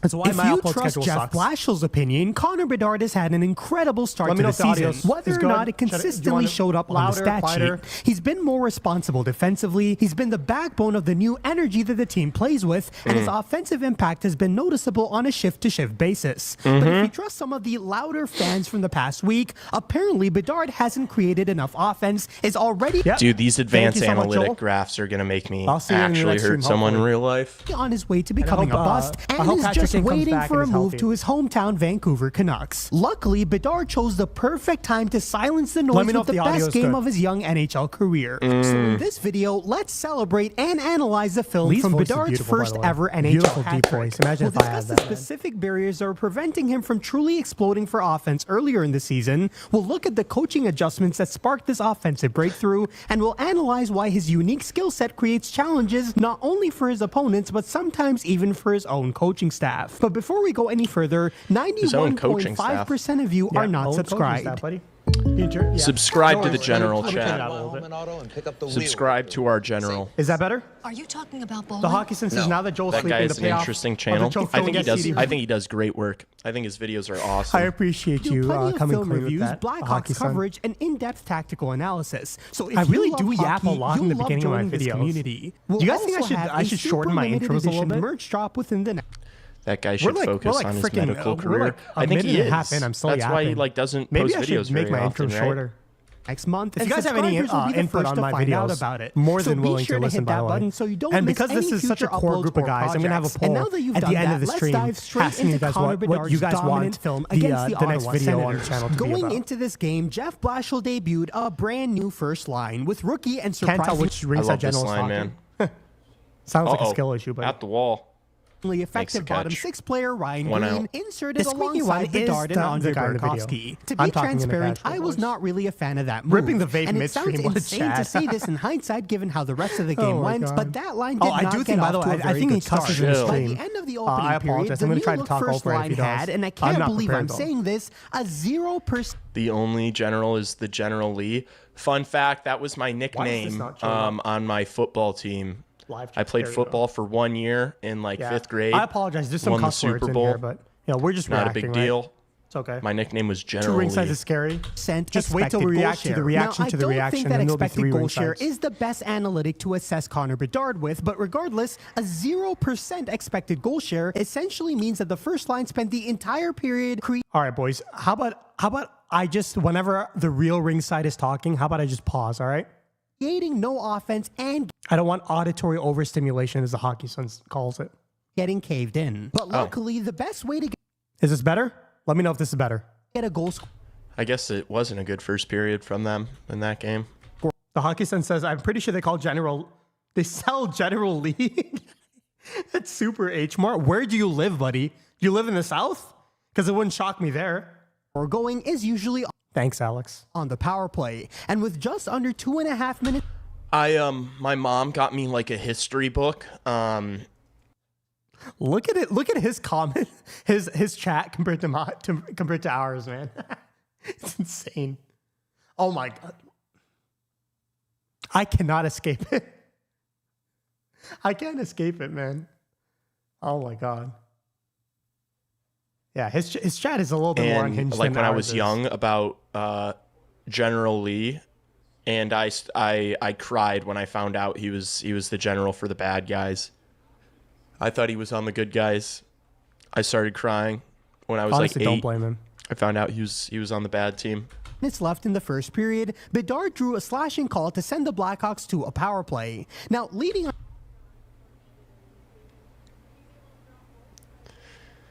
What the heck is happening here? Denmark. What the heck is Wait, happening what song is here? that from? Late night in the middle of June. Late night in the middle of June. It's Heat Waves. Heat Waves been flaking me out. Yeah. Dude, up to stop. this That game, chat the is crazy, Blackhawks though. power play had been absolutely terrible. The team went from being ranked 7th in the NHL in power play percentage last season to being ranked 22nd in the NHL. And Alex always brings such an interesting energy to our chat. I feel like Alex is the only guy in our chat who would actually fit into this chat. I can't explain why. I just feel like that's the case. leading up to this The little chameleon. game, and they were just coming off their worst single game power play performance of the season The power play was ass. against the LA Kings, in which they converted on none of their 5 attempts and only managed 1 shot on goal in their first 4 opportunities. Ripping the In vape general, again. there are 3 major issues plaguing that unit. Wow, the more you know. Look at this sass in our chat by Alex, man. Unreal. Firstly, the Chat. The Hockey Sun. Oh my God. The Hockey Sun says, I tried to say Brad's last name and my chair started floating. It's so good. Oh my God. This is not an uncommon take, by the way. And again, I don't care if people don't like my voice, but it's not an uncommon take. Which is fine. I mean, you don't have to love my voice. It's not. It's You doesn't bother guys me. are so cringe. I hate when people like, oh, history's written by the winners. They're the bad guys. No, they're the bad guys because they were seceding. They were fucking Are we having traitors. Civil War debates? That's why in they're the League bad Godwin's guys. Streams. What? Oh my God, our chat is so much more tame They were here. treasonous. Oh my That's God. why they're the bad guys. You fucking idiots. We're not There it even is. doing this. I don't need to hear. I need to start bleeping him. I do not need to hear. There you go. Arguments We start for why. bleeping him. Yeah, whenever he cusses. We need to Don't predict even it. try. Blackhawks consistently lost the opening faceoff. It's not. Yeah, the Confederates were they were bitches, bro. Like, God, what are you I talking missed- about? They And he are started a bleeping generally him bad whenever he face-off cusses. team, currently ranked Also, let's be honest, they fought for, Slavery. Fought for slavery. the worst mark on American history, So that's what they were fighting I'm for. not gonna get like. ninth worst in the NHL. A part of me hates that saying slavery is bad is a political statement now, but we're also not gonna get political on this channel, so I'll just leave my comments to whatever he's saying. With a win percentage of only 47.6%. And of the 32 power play opportunities that they had leading up to this game, they lost the opening faceoff in 17. Guys, this is the cringiest take. I hate takes like this. Of them. That means that on over half of the total power plays the Hawks had this season, the opponent was able to gather the puck first and get it out of the zone quickly, wasting valuable time. You guys want to know some behind the scenes of this video? I had a lot of guests over at my house. And for those of you who don't know, one of the reasons, actually, no, I'm not going to go into that rabbit hole. But I had guests over in my house, so I couldn't record in my house. This video is actually recorded in my school. I pulled an all-nighter at my school. I just locked myself. I didn't lock it, but I closed the room. I plugged in my entire big microphone setup, and I just recorded the video there. And for those of you who didn't watch the video, go ahead and watch it. I think it's one of my better ones. But if you watch the video, I talk about my squeaky voice in that video, right? When I said that, and I was sitting right next to the security guard's office, and this was at like 2 a.m. Basically, me and him were the only people in the entire school. Locked himself in the medical closet. Basically, dude, I locked myself in a classroom and I just recorded, which is super awkward, especially since it's very close to the security guard's office. And it's you can hear a pin drop in the entire school at that time. It's 2 a.m. Nobody's there. But in any case, as soon as I was like, even the one's dedicated to my squeaky voice, as soon as I said that, the security guard walked past my room and looked into my room and gave me a look like, dude, are you good? What the heck are you doing? And it looks stupid because I have like a big streaming setup with like a Rodecaster Duo and like a Shure SM7B and like a huge setup in a medical school, basically borderline podcasting about sports. It looks so stupid. That was one of the most embarrassing moments of my medical school. But I think it's all worth it. It's all in good fun, man. I enjoy making content and I enjoy this community, so it is what it is. And that led direct Slavery bad, y'all. Thank you, Lo. Hey, chat. I'm gonna say something groundbreaking here. I'm gonna say something problematic. Slavery was bad. There you to go. the You heard it from second Lee. big issue with the power play, and that is the Blackhawks could not break the puck back into the zone cleanly. Yeah, Dad. And the slavery thing. Yeah. And the slavery thing. Thanks, guys. Thanks for my dad and Lo having some IQ points here. To save their lives. Now, going through details, This is where we end the conversation, by the way. This is where the conversation ends. Thank you, Lee. All right. This conversation. Let's watch the Ringside General. That conversation please. should have ended Wagwan way General. before the this power play point. entry But and the thank you. slingshot nuances that Mike Vellucci attempted to introduce all season is beyond the scope of this video. But the long story Stop. You'll get timed out. You'll get banned. No jokes. short I'm is that the realizing how second lucky power I play am to unit have was you much guys as better chat at breaking here. the puck into the zone than Because the we have first good unit mods, was we have a because great of group of guys who Andre come join our streams. Burakovsky Even at Berkey. freaking, what, Berkey. 10 Anybody p.m. else on the Blackhawks Berkey. in two very specific ways. Firstly, throughout his career, he's always been a cheat code at gaining the offensive zone in possession of the puck. He is. I didn't know this. I didn't know like this stat, but he is awesome on zone entries. Exactly, Alex. And that's very helpful on the power play. Instead of relying on the dump and Andre Burakovsky. For those of you who can't read this chart, go ahead and watch the video and you can zoom in there. But Andre Burakovsky is one of the best in the entire NHL zone entries. He's always been that way. And you probably heard a lot of Kraken fans calling him washed over the past couple of seasons because he was coming off injury and he's been very inconsistent. This graph is basically showing that even in his slumps, even when he was playing at his worst, he still carried the puck into the offensive zone with possession at a higher rate than basically anybody else on the team. And also, he did not rely on the dump and chase at all. He always carried the puck into the zone with possession. And those are two great traits, obviously, to have on the power play. chase. Secondly, he has chemistry with Connor Bedard since they played together at 5-on-5, and Burakovsky has been Learn from your enemies. Oh no, for sure, for sure. I'm not like general. He was a good general. Why are we still talking Extremely about good Robert at Lee, timing man? his plays and showing a level of patience in the offensive zone that others just haven't. Thankfully, the Blackhawks did tweak the power play units leading up to the Ottawa game, moving Burakovsky to the top line and demoting Teravainen to the second unit. But the issues plaguing the power play were not just related to personnel, because Power play's been better since Berkey's been on it. whenever the puck Here we go. Dude, Carl is Lee's dad, by the way. I'm getting roasted by Lee Grossman's dad. That's insane. That's crazy. I can't escape it, man. was I in the can't zone, escape it. the power play never seemed to work through Connor Bedard. To understand why, let's take a look at one of the most prolific power plays to start the season, the Vegas Golden Knights. Like Chicago, Vegas's engine on the power play is a Hey, I'm right-handed getting love? Oh my God, I feel flattered. star in Jack Eichel. But unlike Chicago, the entire Vegas structure is designed Look. Whatever, dude. Whatever. around this Chill. Chill. idea. Whenever Eichel has the puck in his preferred left circle, Vegas makes I'm sure getting roasted. I'm getting skewered in chat. Oh my God, whatever. that he has the maximum number of MSZ. Yeah, MSZ is another new channel doing really good work. MSZ used to have a bigger channel. I don't know if he still uploads to it, but he's a very established YouTuber, one of the best ones in the hockey space. But he recently made a channel dedicated to Blackhawks stuff. You guys should definitely check it out if you haven't already. But he's a much bigger channel than any of us. So I assume most people watching this have already are already aware of MSZ. But he's a great hockey guy. Yeah, him in general. Alex in chat is like, MF first said hot take. I like his voice. I'm dead. There it is. Hot take. I like Rink's voice. Oh my God. The fact that that's a hot take is so funny. Dude, they grind on these videos. These videos take a long time to make. dangerous passing options They do always take a long time available to to make. him. Firstly, Tomas Someday I'll do a behind the scenes for how long it does take to make, but they are not spur of the moment videos.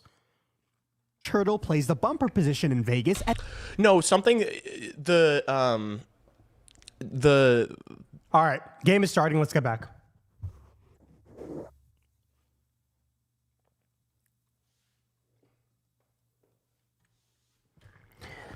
Let's get back to the Connor Bedard game. The Connor Bedard legacy game, as I like to call it.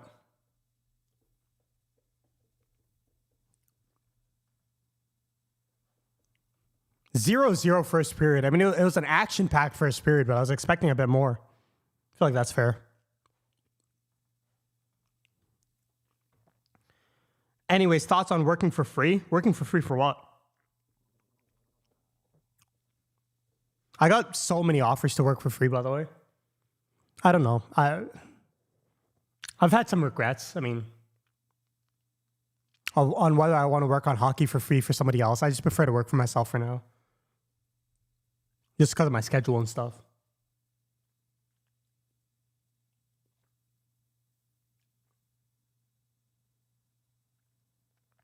Here's Connor Bedard, long feed. Beautiful, beautiful entry. Here comes Alex Vlasic. Pointless shot. Tyler Myers just got demolished behind the play. I don't know what happened there. He might have gotten tripped up, but no penalty. Here's Elias Pettersson. Back to the point. Tyler Myers back on his feet. Rebound! Oh my goodness. Oh my God. Spencer Knight almost gave up a bad rebound, but he recovered and made two huge saves. Here's Quinn Hughes. What a freaking move. This guy's skating is unfair, bro. He dipsy doodled Bedard like it was nothing. Maybe that's all Rono sees, that one play. None of the shot blocks or takeaways, just that one play. Bedard doesn't know how to play defense or drive offense. Shut up, dude. Dumbass. Tyler Myers now. Back to the point, but nobody's home. Oh, Lucas Reichel, Blackhawks legend. He was out of position there. Here's Reichel up the middle, breakaway. Reichel, what a save! Spencer Knight, shut up, Reichel, sit down. That's for all the puck bunnies, bro. No way he was about to score that on a breakaway, dude. Unreal. Of course he gets a breakaway. The first time he plays the Blackhawks, of course. Great speed by Reichel, but better save. You know he wanted to shoot that too. Here's Kaiser, long shot that's easily saved by Kevin Lankinen. You know Reichel wanted to score that more than anything, man. Great save by Spencer Knight. Joseph says, Jeff Blashill always looks like he's confused. He always looks like he's bemused. He looks like he's just having a great time, man. And he actually talked about that. One thing he wanted to do differently is just enjoy everything. He makes a lot of that, like, what the heck am I watching kind of look on his face. Yeah, right. You can tell Reichel's face. He wanted to score that more than anything, man. He's a -4 0 point so far. He almost changed that in one great rush. Knight, be careful, buddy. Levshinov falling down.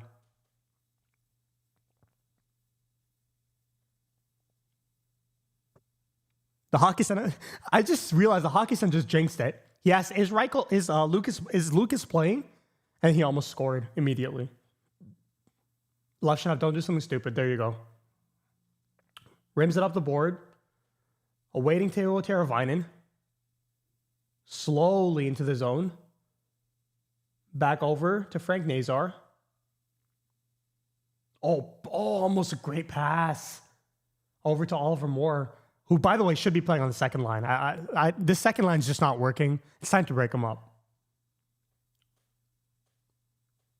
Oliver Moore flying into the zone, as Rick Ball says. Oh, Donato, what the heck was that? I feel like Moore is playing 1v5 every time he steps onto the ice. He almost had an assist to Donato in the first period, but beyond that, it's him single-handedly on entries and everybody else not knowing what to do. Just get him on a line with Frank Nazar. Get both of them going a little bit, man.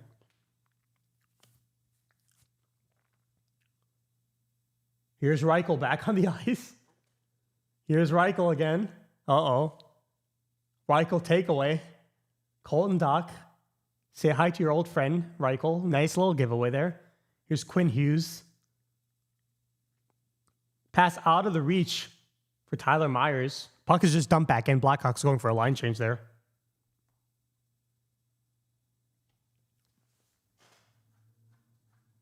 The Hawkinson says, Lucas not finishing that play is a microcosm of his Blackhawks tenure. I feel like if he had more finish, he'd be able to develop into a better player. Oh, here comes the 2-on-1. Quinn Hughes slows. Now here comes Frank Nazar. Oh my God, bad pass. Nazar, come on, buddy. Nazar, get the puck out, man. Oh my God, still in the zone. Nazar, get the puck out.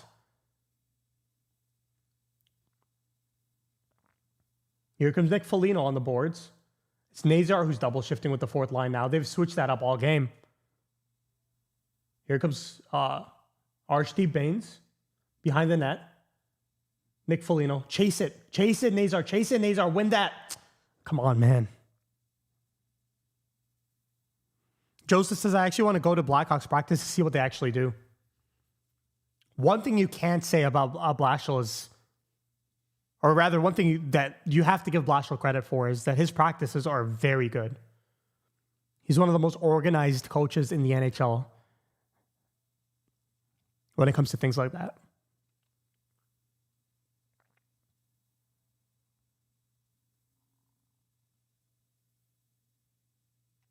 Here's Connor Garland now, up the left wing.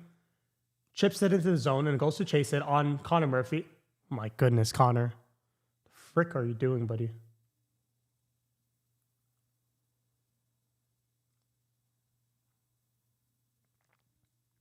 Good save by Spencer Knight, but that's just a bad play by Connor Murphy.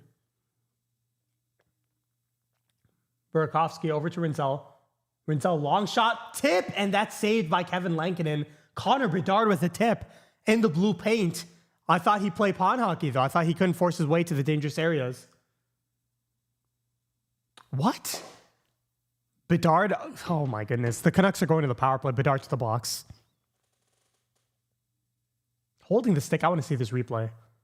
The refs owe the Blackhawks let's take a look at this. Okay, so here's a deflection. Beautiful deflection. That's holding the stick? Get that out of here. First of all, the referee was on the opposite end of the ice with his face to Bedart's tuchus. How is that holding the stick? I'm gonna lose my mind. Whatever, dude.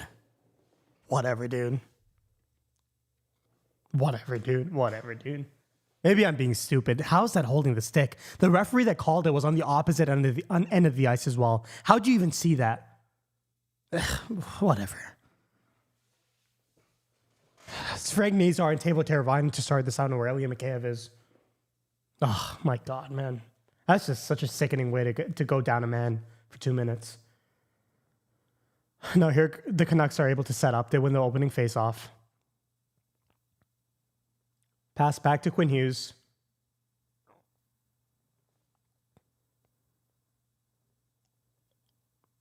Nazar, oh my God, Nazar just got dipsy doodled. Great save by Spencer Knight there.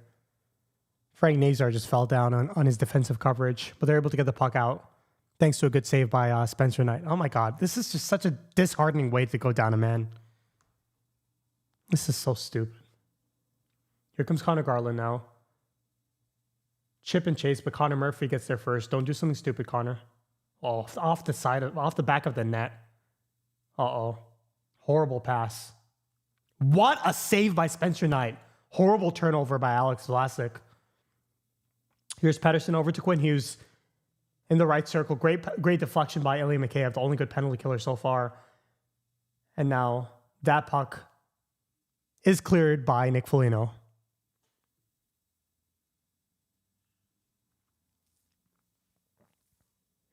Here's Quinn Hughes. Puck is deflected in. Oh, is Lucas Reichel on the second unit? Is he on the ice? I can't see him. No, I don't think he's out there.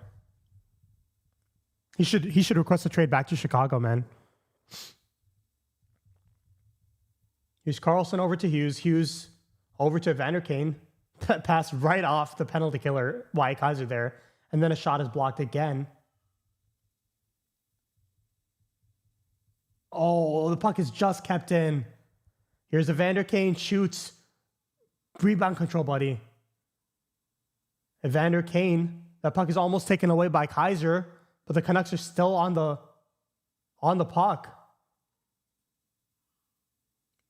The Hawks kill off that penalty. That's a horrible call, man. I'm going to stand on that. I don't care if there's a different angle. The referee that's behind the play can't call that, even if there is a better angle. Kane, this guy's ass. Evander Kane from point blank misses the net. Unreal. Oh my God, it's Brad! No way! I thought I was seeing double. What's up, Brad? We were just talking about you. Lee, what the heck? Lee's here too? Well, how's it going, buddy? How is it going, guys? Lee Grossman's here. What's up, dude? I was just promoting your channel, buddy. How's it going? The legend is in the chat. Oh my God. The Hockey Sun says, as an honest Canucks fan, I hope our captain Quinn Hughes takes accountability for that bad call and requests a trade to New Jersey. Unreal. I appreciate having an honest Canucks fan in the chat. I appreciate that.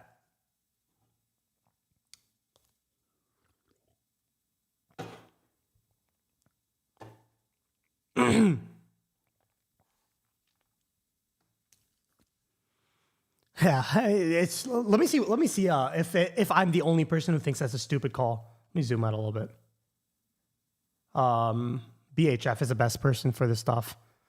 If you guys aren't following BHF, you should really do that. No, he doesn't. Yeah, no. Let's see if Bedard penalty. Let's see if there's anything being talked about that. Game starting again. I just really want to see. Yeah, Jack Bushman saying Bedard hasn't had gotten a call his way so far. I thought it was a really bad call. So, I mean, I just want to see if people agree.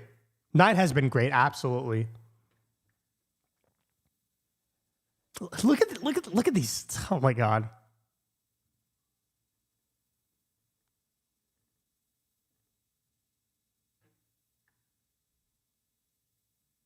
Okay, whatever.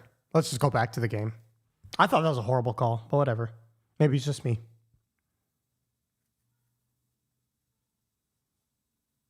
Thank you, Exist. That call was horrific. I feel like the referees are overdue. Maybe it's me being a homer. The referees are overdue for giving Bedard a call, man. It's not just this season either. Connor Bedard, long pass is deflected into the crowd. Nice little souvenir from somebody with aspirations that Bedard is going to join them. Canuck fans are mostly insufferable, dude.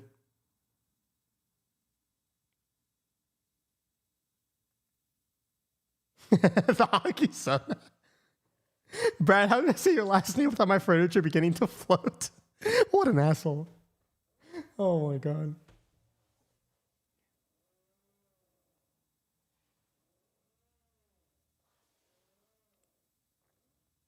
Here's Burakovsky now with Bedard waved out of the net.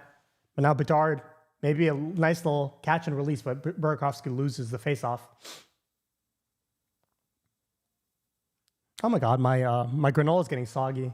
The things I sacrifice for you guys, it's insane. Logan O'Connor, long pass. Now here's Philip Hronek. Hronek able to skate right in, long shot. Crashed, oh my. Okay, so that's not goaltender interference, okay. All right. 1-0 Vancouver, whatever.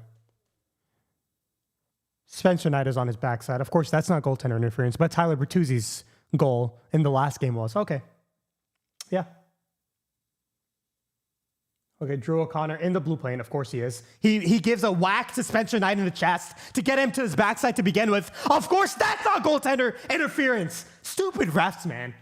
In the blue paint, gives a two-handed whack to the chest of Spencer Knight. But of course, yeah, that's not goaltender interference. Look at his skates. Skates in the blue paint. Bang. A right-handed push to the chest of Spencer Knight to get him on the ice. And that's not goaltender interference. Of course it's not. Referees, you're brilliant. You've never made a mistake in your life. The reason I want to become an eye surgeon is to fix your freaking eyes. You're standing right there. How can you not make that call? But you can make a call on Bedard when you're standing 50 feet away. How is that possible? Make that make sense. Make that make sense. Obviously, you're challenging, man. And of course, the onus is going to be on Jeff Blashill to challenge the goal.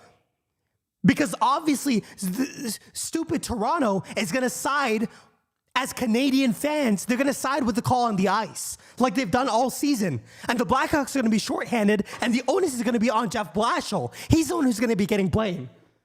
When there's a blatant goaltender interference, how is that not called? And how was the Bedard holding the stick called when the guy who called it couldn't even see Bedard's hand? How does that make sense? It doesn't make any damn sense. This is ridiculous.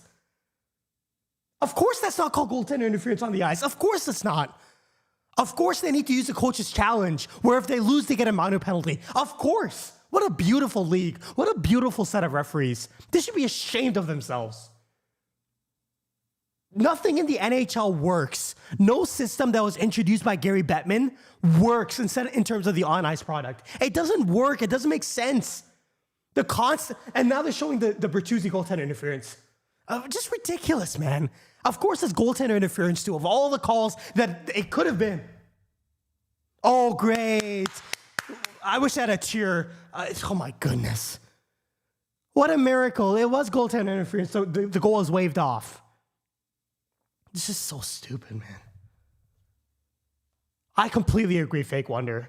Regardless of this result, the threshold for overturning the call on the ice has gotten too high. And I'll go one step further. The obsession of the league to side with the referees and whatever they call on the ice has gone too far. And if you're going to go that far, you can't penalize a team for challenging it on a ticky-tack call. The system makes no sense. Whatever. I mean, it ended up working, I guess. It's still 0-0, but that's, oh my God. Oh. They made a correct call. What a miracle, man. Miracle. All for more now. Back to the point. Crevier, one-touch pass. Vlasic for more. Long shot looking for a deflection. That gets all the way to the point. And Lankinen covers the puck. Oh my God, I'm losing my voice, dude. Ugh. Oh my God, the system makes no sense. This isn't me like being pissed about a call, because yes, referees make mistakes. It's me being pissed that whenever referees make a mistake, there is no accountability from anybody. I'm not saying put them on a stake and burn them. I'm saying have an actual replay that's centered around making the wrong calls right. Making what was incorrectly called on the ice, make it correct. Instead of trying to punish teams whenever a referee makes a bad call against them. Is that not too much to ask? I can't wait for Gary Bettman to retire, man. If you guys didn't listen to his interview on 32 Thoughts, it's very telling. The way he's immediately confrontational when Elliot Friedman brought up how much he hates when people criticize referees. Ugh. Long shot. Recovered by Matt Grzelcyk behind the net. Now here comes Elias Pettersson. Quinn Hughes, long shot, deflected wide. Teravainen gets the puck out of the zone. And now here comes Frank Nazar. Show off that speed, baby. Good save by Lankinen. Oh my God. I feel like I'm off my game now, man. Oh. Great deflection by Sam Rinzel.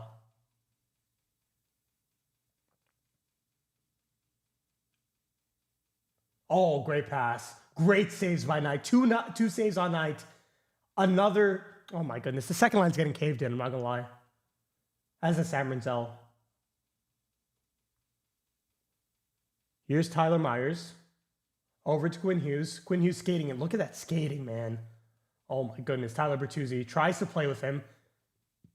But Hughes sticks with that play. Myers, long shot. Here comes Nazar at the end of a very long shift. He has to get off for a line change. Second City says the problem is no one understands what goaltender interference is. It's not just goaltender interference. Nobody understands what an actual goal is. Nobody understands any of these calls, man. Any of these subjective calls. And the NHL doesn't care about making any of that clear to make it actually justifiable to penalize the team for a bad challenge. The NHL just cares about covering its own backsides when it comes to things like that. It's so annoying. The priorities are all messed up. Here's Colton Dock. Kaiser, Levshinov now. Shoot the puck, buddy. Shoot it, shoot it, shoot it, shoot it, shoot it, shoot it. Levshinov dancing. His shot is blocked.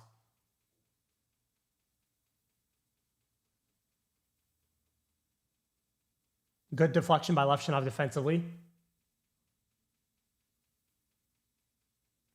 Marcus Pettersson sends it right back in. Levshinov, another nice play with his body. And here's Colton Dock. Mikheyev. Here's Connor Bedard.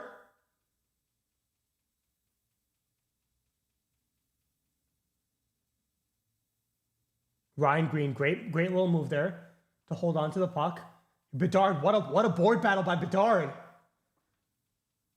Bedard to the left circle. Bedard still with the puck. Deflected pass over to Burakovsky. Rinzel, long shot, good save through traffic. Vlasic in deep now. Great shift by the first line. Ryan Green, bad play. It was a great shift though. I'm not going to harp too much. Bad pass, Rinzel. Who are you passing to? Great takeaway, Burakovsky. Oh my goodness, here comes Bedard now. Bedard, shot. Great save by Lankinen.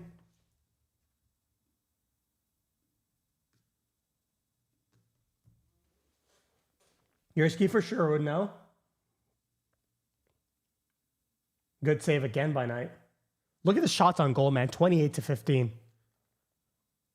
The Blackhawks need to start covering up, man. You can't expect Knight to be this good all night.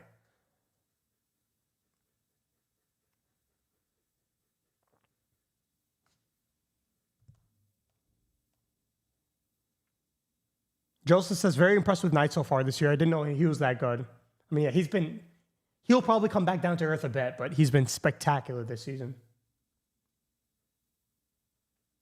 And it's also a great sign. He had 2 bad games in a row, but he immediately recovered.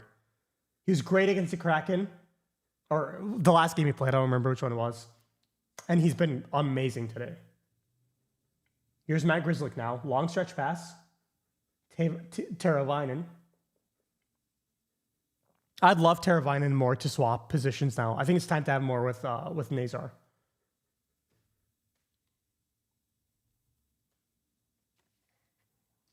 Especially since Oliver Moore's not playing center anyways. Might as well have him as a winger on Nazar's line.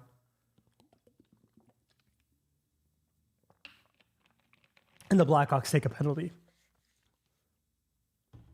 Another penalty taken by the second line, man. Whatever. I really want Knight to get a goalie goal. Well, the Blackhawks need to be winning for that to happen. So let's hope that happens. We're more than halfway through the game. Still 0-0. He was picked 13 overall in the draft. Very high for a goalie. It's the highest for a goalie since Marc-Andre Fleury was picked first. The highest. And considering the Panthers took him at 13th overall, the same offseason they signed Bobrovsky to that record-setting deal, just really shows you how highly the NHL thought of him as a prospect. Great to see him finally get his chance as a franchise goaltender.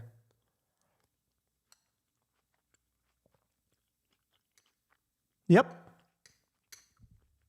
Knight is just a really cool name. Yeah, I mean, the White Knight, not to be racist, but sorry.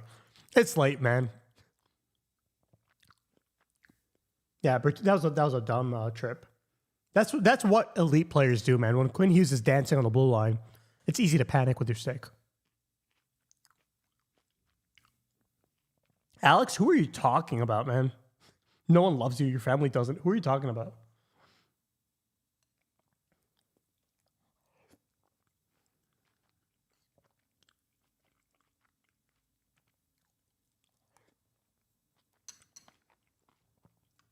Quinn Hughes? Oh my God.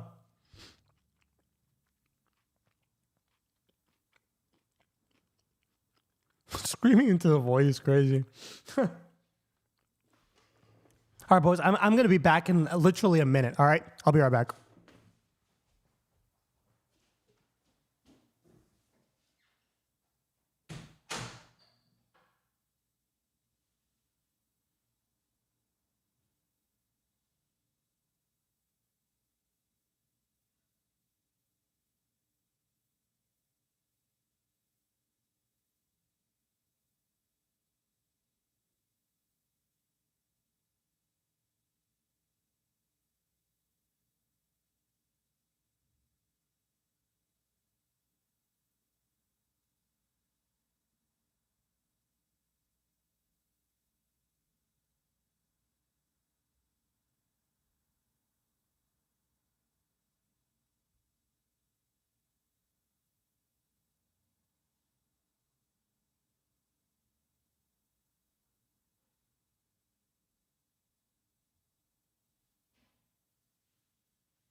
Oh, the game started. Good save by Knight on Quinn Hughes early.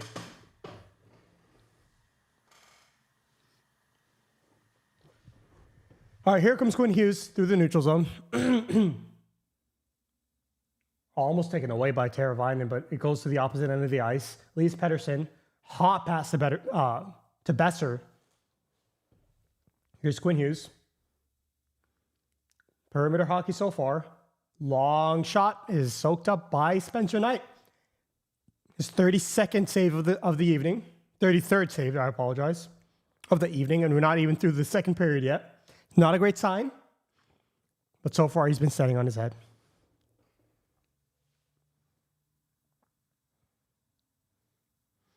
I wish I had a cheering sound effect for that stupid joke by the hockey son.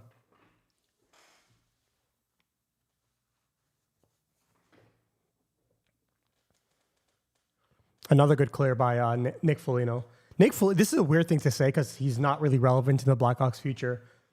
Nick Foligno's actually had a pretty good past few games. It's not the easiest thing in the world to play with only one line mate and one revolving door. And that's what the Blackhawks' fourth liners have been dealing with the 11-7 setup. He's been pretty good, pretty consistently good over the past couple of games. Great stick again by Foligno, just as I was glazing him. look at him forechecking with the stick. He's able to get out for a line change.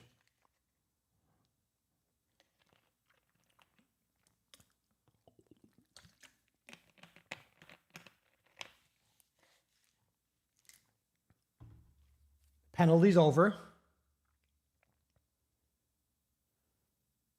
Great stick by Connor Murphy.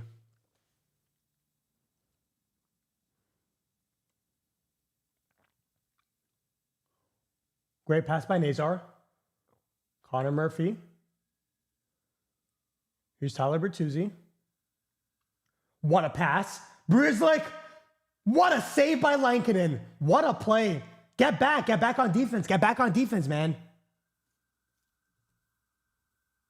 Great takeaway again by Bertuzzi. Now here they come again. The best shift by far by the second line all game. That's an unbelievable save by Kevin Lankinen, and really the first time he's had to make a save of that quality.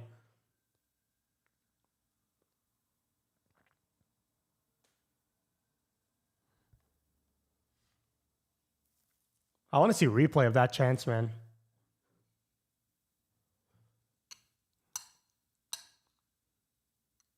Oh, great save. Great save by Lankinen, man.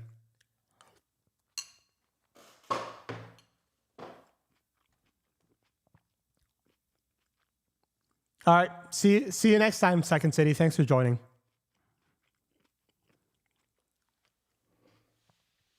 Joseph says, okay, now Bertuzzi needs to get a goal. I mean, absolutely. To make up for that penalty, sure. Brad said, would like to see Nazar pick it up tonight. He's had an on and off game. I thought he's been around the puck quite a bit. Let me actually see what Money Puck thinks. He's been around the puck quite a bit. He should have scored in the first period in his first shift. And he just had a great sequence right there.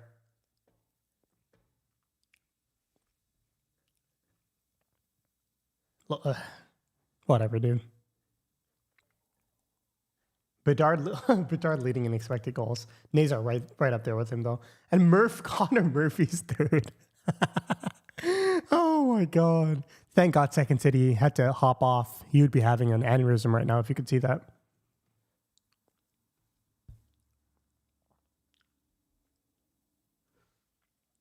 He's a bit of a streaky finisher, Frank Nazar. His shooting percentage was very low last season. I don't know if you guys remember this. He would get basically a breakaway every other game. And he just would never score them until the very end. And this season, his shooting percentage was through the roof. Now it's come back to earth a little bit.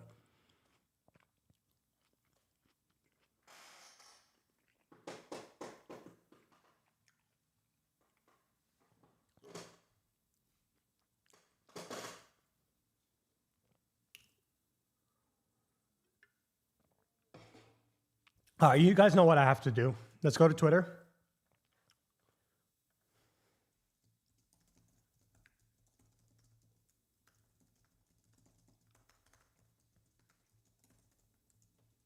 There you go. Let's see what happens. It's Connor Bedard.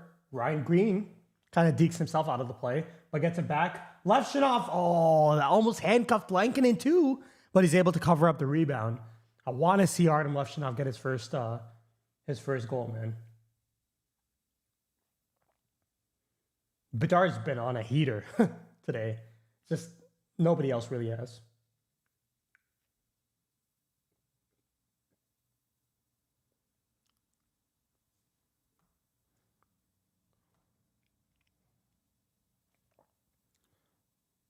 Going to the Pacific time zone will do that to you. Will sap away your mojo. Well, I'm in the Pacific time zone, so I guess you're right. I feel like I've fallen off. Uh-oh. Here comes Roenick. Long shot. Oh, what a deflection there. That bounced just wide, though. Bedard, hot pass is steered into the zone. Burakovsky now on the forecheck. Bedard hassling on the forecheck now. And they all go for a line change.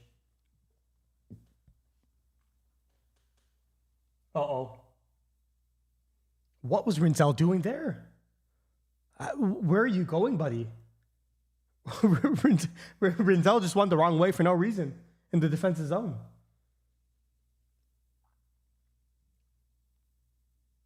Oh, what a tip by Kiefer Sherwood there.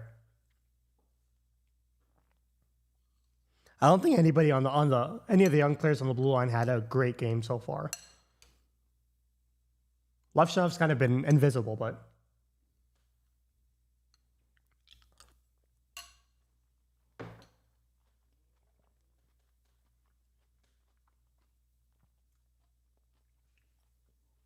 oh, what an entry by second line. Rinzel now, Bertuzzi on the boards.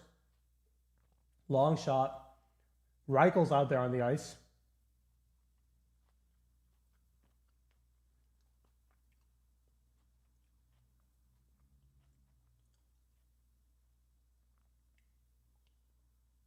And Lankinen makes a save. Set Rinzel call Korch for a game one. Or they can also go to 12-6. Especially when Dickinson comes back. If they want to give a break to the extra rotating forward, which I feel like by their rotations in this game, they kind of do. It wouldn't shock me to see them go back to 12-6 for just a game or two.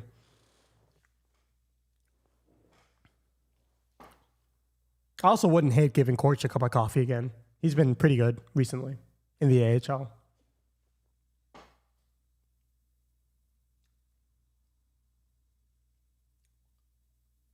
Here comes Oliver Moore now. Uh-oh, he lost the puck. Now Crevier tries to take it through two people, and that's taken away.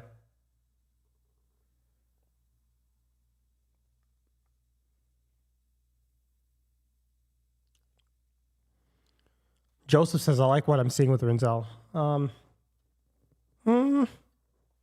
I wish I completely agreed with that, but you see the potential on a shift-to-shift basis. He just makes more mental mistakes now than he was making earlier on in his NHL stint. Calvin said better than Monday. Yeah, for sure better than Monday. For sure.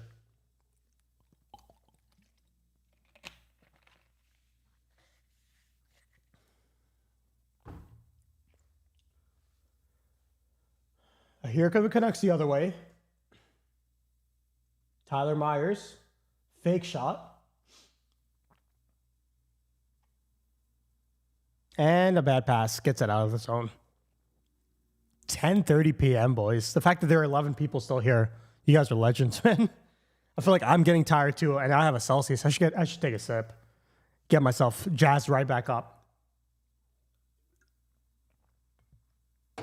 Here's Tyler Myers now behind the net. Levshinov make a good decision. Oh, what a move by Levshinov. And a good pass. Great sequence by Levshinov. Here's Connor Bedard. Bedard, dipsy doodle, behind the net. Oh, almost a great pass, but that's deflected before it reaches Ryan Green. And now here they come the other way. Brock Besser, all alone in the offensive zone. Long pass. And here comes Bedard after a deflected pass. Gets it out of the zone on his second attempt.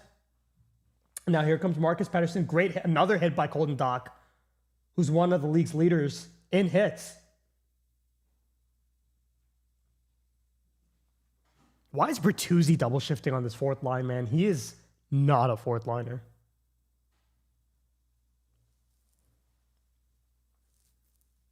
(34-20) shots on goal to end the second period. Unbelievable. Yo, Unc, when is Miss Ringside going to be a thing? Because you're pushing 40 without a woman. Buddy, let's chill. Brad says, we need Korch to make the next good Hawk team. 7th overall is a high pick. I think it was always considered a bit of a reach, but I frankly like the way he's developing. I don't think he's developing at a 7th overall pace necessarily, but every prospect develops at their own pace, and we're kind of spoiled by how quickly Rinzel developed. Even though he's having some struggles right now, his progression through the NCAA was astronomical and unexpected, frankly, based on his pre-draft profile. Just because Korchinski's taking more of a normal development path doesn't mean that he's a bust.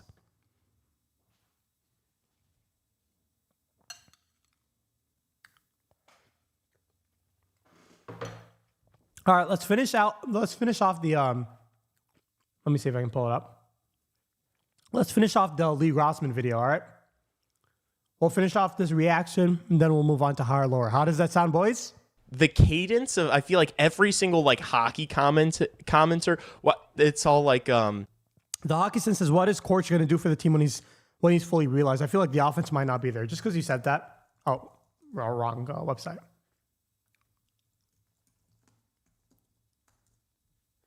All right. Latest media. How do I find this? Oh my God. This Twitter fell off a cliff, man. Oh my God. How do I find the pass, man? Anybody remember who that crazy pass was to earlier this season? It was to Joey Anderson.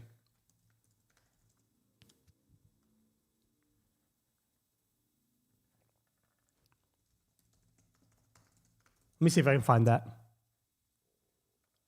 Here we go. Livingstone in the penalty box for 5 minutes. It's a major penalty. Here's Anderson off a break in front. Backhand. This isn't even the right one, but look at this pass. Livingstone in the penalty box for 5 Stretch minutes. pass. It's a major All right, no, let me actually see if I can find it. Do you guys know what I'm talking about? What the heck? No, I'm not talking about the Bedard assist against Arizona 2 years ago. I'm talking about the one this year.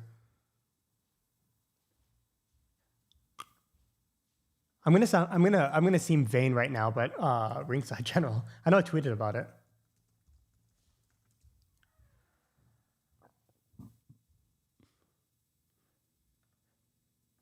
What is happening, man? I still think he's the most natural power play quarterback on this team. Rinzel is way more dynamic than Korchinski ever will be. Levshinov is way more of a physical menace than Korchinski will be. But when it comes to pure IQ, I still think it's Korchinski. Connor Bedard was ready for a play, but I don't know how to do it. They like, I feel like everyone like kind of sounds As a similar. left-handed player for a quick one-time option, so penalty killers need to remain tight to the middle of the ice to prevent an easy chance. If this penalty killer is too aggressive to shut Hurdle down, he'll be leaving Mark Stone wide open on the goal line. Look at how locked in Lee is. Importantly, This is why he's the GOAT. Stone is a right-handed player, which means he's naturally holding his stick away from the penalty killers when he's facing Eichel, I do not collect hockey cards, no. which opens up an easier passing lane than if he was a left-handed shot. And the cherry on top is on the other flank, there's another one-time option of I don't collect hockey cards either. I don't collect much of anything, to be honest.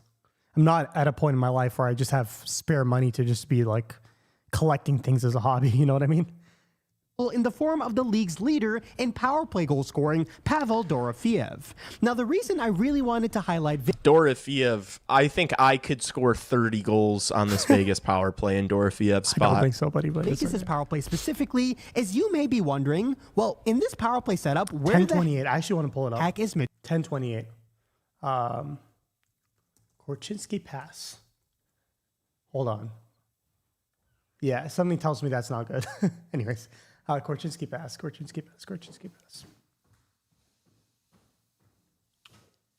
From, you know what? I'm gonna do this.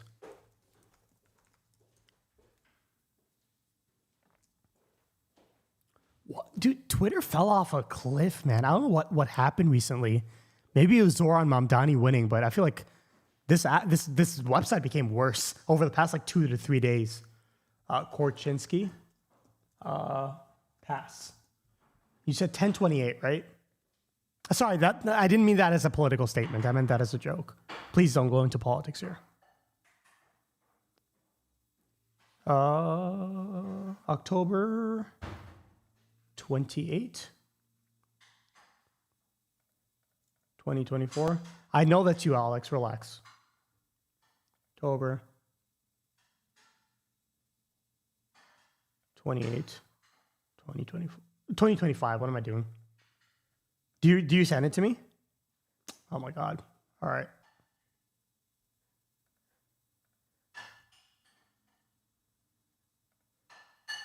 There you go.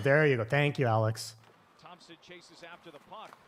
In front for Tony Nada. Look at this pass. Bang. Backdoor. Who on this team can do that? Let's be honest. He's still extremely important in terms of the offensive output of this team. It's the plays like this where he just has vision of the ice that nobody else on the blue line has.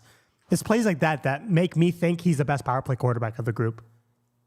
It wouldn't shock me if it took him several years to get to that point where he's actually on power play one over Rinzel or Levshinov. But I feel like that's going to be his eventual place. That's my hot take of the stream. I appreciate it, Alex.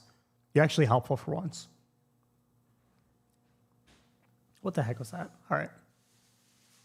All right, let's quickly finish this. Marner. We'll move on to higher after lower. all, Vegas just added him this past offseason on a massive deal, and he's one of the best playmakers in the entire NHL, so why is he not being showcased? Well, in this screenshot, Marner is completely out of frame playing on the point. Why? Because Vegas is running the power play through Jack Eichel, and having yet another right-handed playmaker would be taking valuable possession away from Jack Eichel. Russell. Is this guy Denmark? Denmark, it's the Socialist Republic of Denmark. Is this guy Denmark's younger brother? Why does he sound prepubescent? That's crazy, bro. Insane. So Taking notes, chat. while Eichel is leading the NHL in I power appreciate play it, Brad. points and I know Mark you Stone do. is tied for second, Mitch Marner is currently all the way at I know you weren't here earlier. I'm not bothered by the voice comments. Unfortunately, this is my real voice. I'm not going to change it for YouTube. I already have enough things to worry about outside of YouTube. But I'm not bothered by the squeaky voice, happy the clown comments. It's just all in good fun. Everybody has their own opinions. Everybody has their favorites.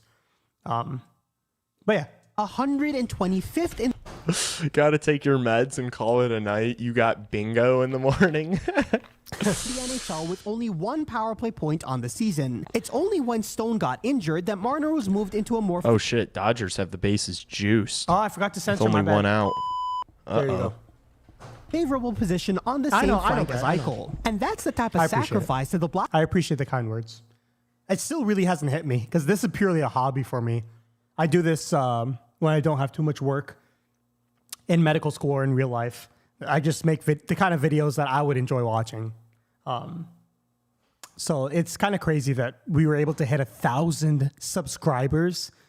It really hasn't hit me yet, but I really appreciate all of the support. It means a lot to me. And I also appreciate anybody who comments funny or slightly negative comments. It's funny to me, and it's all in good fun, and it's all support, you know. Blackhawks have not been willing wanna to get make out of in the this early chair. going this season. Brad's squeaky voice is also me, but those were your words. Hey, that's fair. That's fair. Because in the effort to put everybody on the ice in their ideal positions, the power play as a whole has struggled. Whenever Bedard has a puck in the left circle, he has no one-time Hey, look, we have a Nostradamus here. Blue Jays about to blow it. It's kind of funny to look at in hindsight. Yeah. option available in Thank God I'm not Canadian. Imagine being Canadian. Imagine waking up in the morning and realizing you're Canadian. No Stanley Cup wins to celebrate in the past how many years? All your best players going to play in the better country. Imagine that. the bumper because Frank Nazar, who plays there, is right-handed. He also has no reliably open passing option at the goal line because Tyler Bertuzzi, who plays there, is left-handed. It's not a coincidence that the only power play point Bedard had leading up to this game was a picture-perfect pass across the ice to the only one-time option he has available to him, Teuvo Teravainen. In this power play setup, the power play naturally runs through the other side of the ice. Oh, they got because out. all of those They got options out. available to Eichel are also available. The majestic American Woodcock says, your voice is unique. It stands out. It might not be for everyone, but your voice or way of speaking is instantly recognizable and lets me know I'm watching on ringside. Hey, I appreciate that, man. That means a lot. And look, I understand. Like, it's not like I don't have ears. My ears still work. You know, I watch back my videos and sometimes I get annoyed when I'm editing them. You know, it's just my voice, though. It's just the way I talk. I'm not acting up for YouTube or anything like that. I appreciate all the, yeah, I know you're saying it in a good way. I appreciate it. But I really don't mind people who don't like my voice. It's not like I'm in love with my voice either. I'm not like a singer, you know. The Hockey Sense says, imagine being a Canadian based in Toronto. Imagine like your best player went to play in Vegas, the vastly superior city in a vastly superior country. It's crazy. Brad says all of us Hawk fans are on the same team. I could not agree more. That's one thing that drives me insane.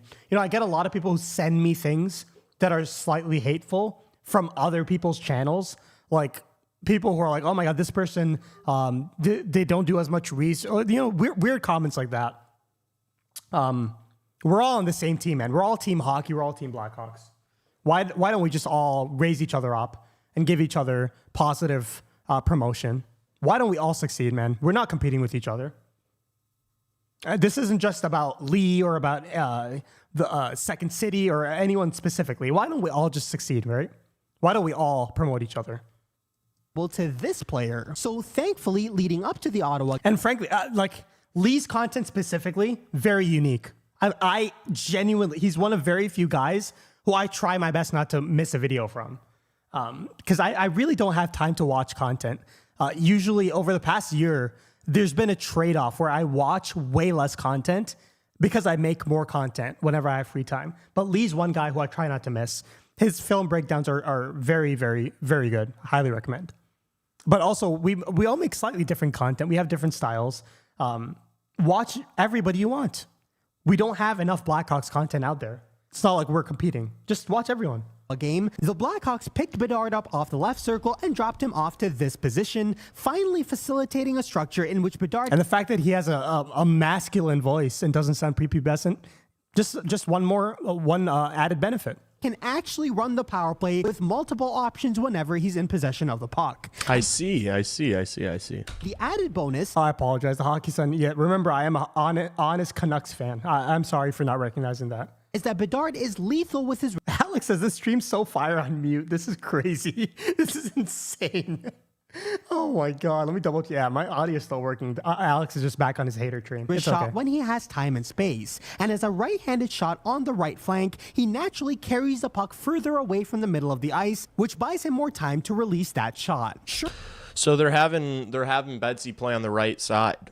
Yep, on the power play, which of course the Blackhawks have had 0 power play so far in this game because the refs are actually full of themselves. So we haven't had a chance to see this new power play set up in this game, but so far it's been much better than it was before.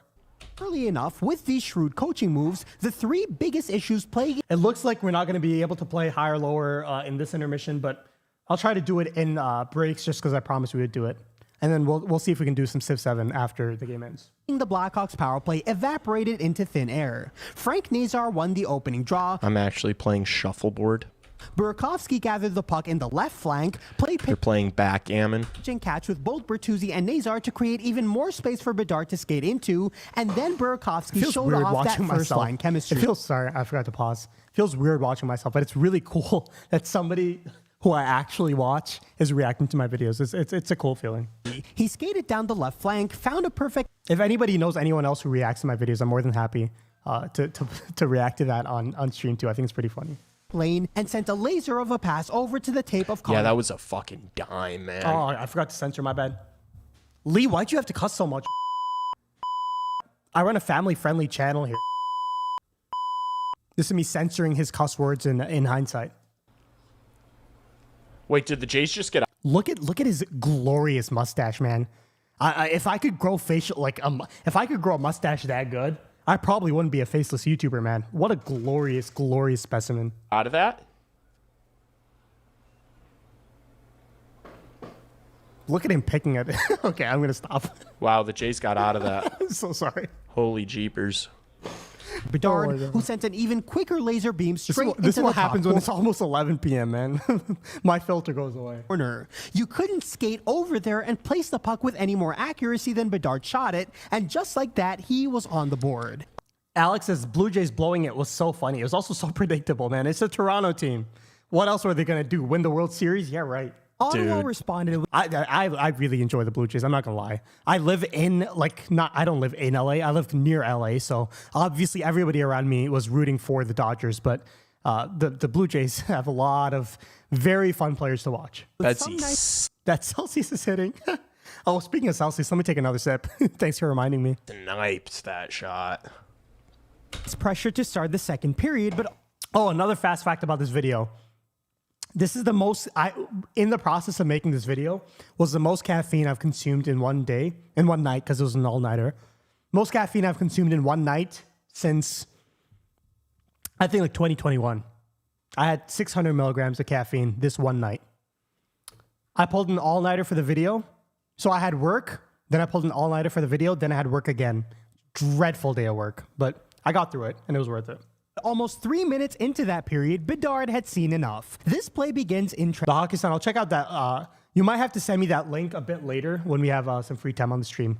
I'll check it out. transition. Artem Zub plays a long stretch pass to Nick Cousins, who one-touches the puck into the zone. But Tim Stützle enters the zone a bit too early, activating a delayed offside. Stützle then goes Thanks, off for Timmy. a line change. Yes, 600 milligrams of is 3 cans of Celsius. I was not feeling great for a day or two after this. But Nick Cousins stays in on the forecheck despite the Game's about Man, to start, by Dodgers the get way, out so of I'm the gonna have inning to with bases switch back juice, over and when the it Jays actually do the same starts. thing. Crazy game, yeah. delayed offside. Dude, is this going to be another 18-inning fucking never Oh ending? my God, stop cussing. I actually wouldn't mind that. Stop. After the stream, just Stop watching cussing. it for an hour or so, I'd And be Artem down. Levshinov whacks him in the mouth with his stick on a follow-through. Now, let me make something clear. This was a Oh, follow-through. they're interviewing Mike Vellucci. Actually, I'm actually interested in this. He's in charge of It's the not power a play, but- penalty. I don't want to see any unnecessary Artie hate in the comment section. Let's bring Artie Love back, by the way, man. I talked about this before the game started, but we need to start putting some respect on Artem Levshinov's face. Thank you, General. Beautiful, beautiful facial hair on that young prospect, too. General gets it, chat. No, Yeah, I get it. You heard that? he sounds, dude. General sounds just like me. Yeah, I sound exactly like him, but just with a squeaky voice. And yes, I do read all your comments, even the ones dedicated to my squeaky voice. No way! No way! No way! And He yes, said I it. do He read heard all you your guys. comments, Even the ones Of course, I read the comments, man. I can't escape it. dedicated to my squeaky. Oh my gosh. People are so consider getting a voice changer. I just don't like the getting info from Happy the Clown. Jeez, dude, y'all are fucking brutal, man. Oh my God, another cuss word. Voice. I don't mind these comments. I find them hilarious. So I really don't mind them. Because it's better for content, to be honest. All right, we're gonna have to get back to the game because it's about to get started. When we come back, I'll actually go straight to higher or lower, just because I promised you guys that we would do that in the stream. Yeah, Brad says his channel is not family friendly. Yeah, it's okay. I try to keep mine family friendly, but I just had to react to him, you know? Calvin says not the voice thing again. It's okay, Calvin. I'll be okay, I promise. No, just kidding. Jeff Blashill looks stressed. Yeah, I mean, it's time for the Blackhawks to show up, man. That was not a great second period analytically. They were not producing enough chances. Right now, it's really Bedard as a standout performer for either team. Bedard and Hughes. Oh my God, my mic just fell down. Oh. Ryan Green, good play.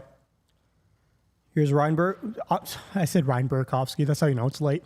Andre Burakovsky still battling.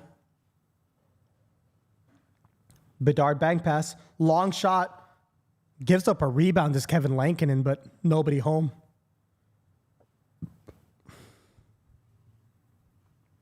Calvin says it makes me laugh. Yeah, same here. It's pretty funny.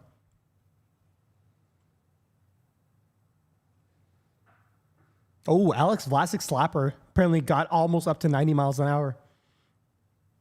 That's why it handcuffed Kevin Lankinen. It was just a heat missile.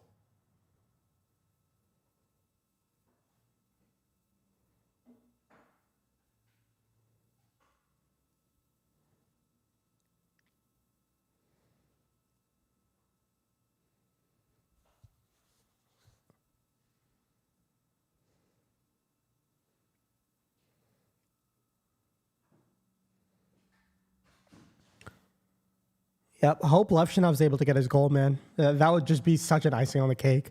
We're staying up late for this team. The least they could do is give us a Levshinov goal, you know? Here's Willander. Long shot, deflects wide. Oliver Moore, come on, speed. And all alone, his two line mates went off for a line change, but he still wins the puck. Gets it over to Mikheyev. Mikheyev wins a board battle. Oh, come on, Donato. Crevier, long shot. All he does is shoot. Oh my God, what a save by Lankinen. Mikheyev just had the puck fall to him right near the blue paint, and Lankinen shuts him down. Here's Donato behind the net.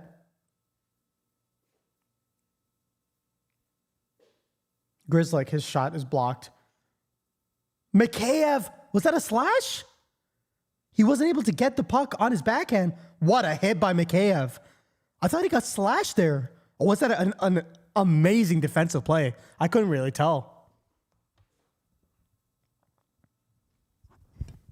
Yeah, that shift. You can hear it on the CHSN commentary. Sorry if you hear weird noises. I'm trying to attach my microphone again. But yeah, that was all Oliver Moore starting that sequence out by chasing his own dump and chase with speed after his two line mates had already gone off for a line change. Oh my God, why is this not attaching?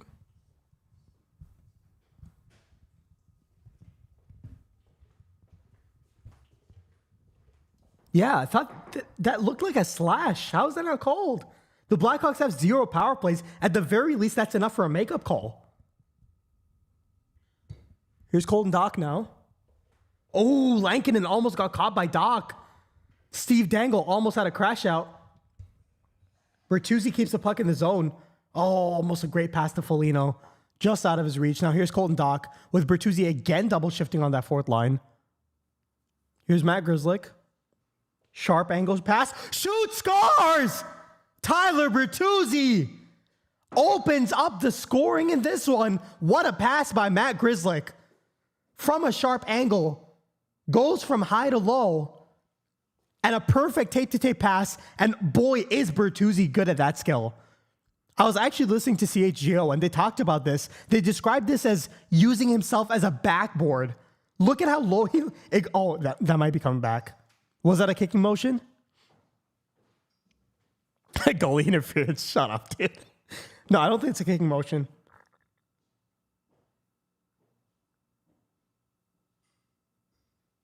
Oh, that's close. The call on the ice was a good goal, though. Is that enough to be overturned if the Canucks challenge? Are they even going to challenge it? Let's see Adam Foote. Ball's in your court with this stupid, challenging setup that the NHL has going on. Now you're screwed if you do, screwed if you don't. Are you going to challenge this or not? This is a little bit of karma from previous game. He does not challenge it, and the Blackhawks go up 1-0. Remember that play, man. Uh-oh. What a save by Spencer Knight. Horrible response there. Now here comes the first line the other way. Burakovsky, long pass Bedard. Oh my God, my voice. Maybe I am pubescent after all. Ryan Green behind the net. Sam Rizal, long shot, easy save. Yep, Alex, they did not challenge it. Again, it's such a weird setup in the NHL. You're screwed as a coach if you challenge it, and you're screwed if you don't. Because if it's unsuccessful, it's a minor penalty.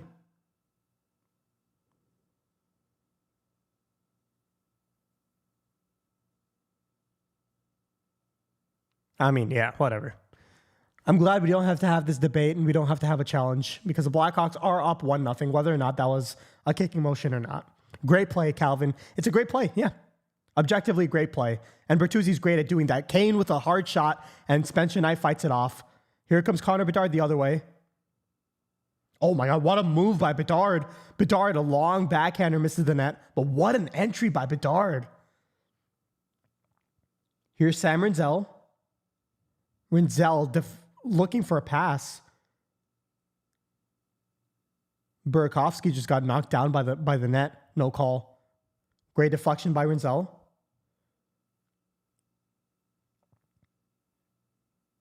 There you go, Rinzel.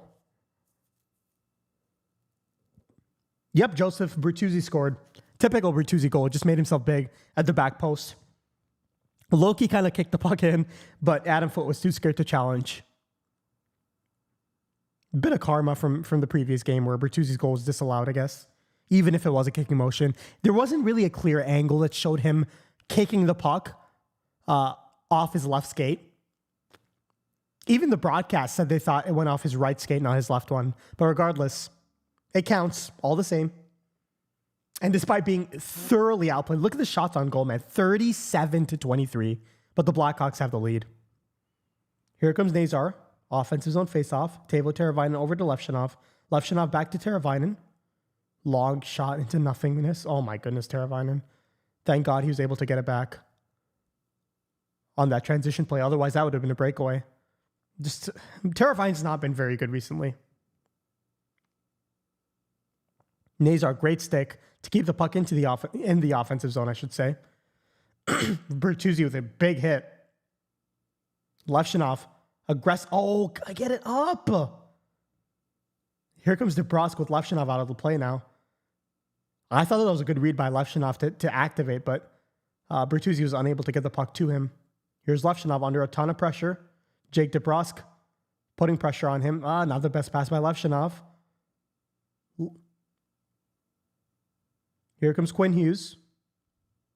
Myers, shot, good save by Spencer Knight. Loki kind of bailed out Levshunov there, but it's okay.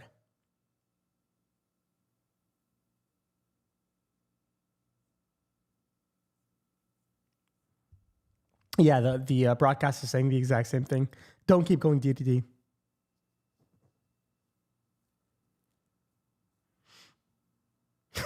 Joseph says, is it me or do the Hawks look like they've been skating with a brick in their pants? There's one guy on each line who's been skating well. I wish they'd just combine a couple of them.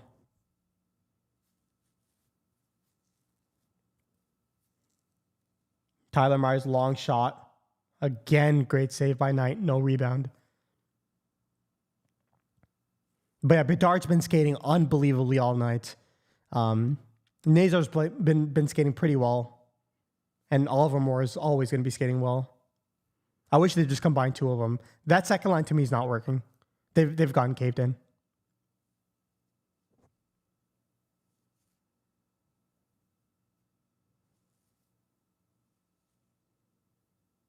Teravainen just clears his own now, as he's the extra player on that fourth line temporarily. Are you another penalty?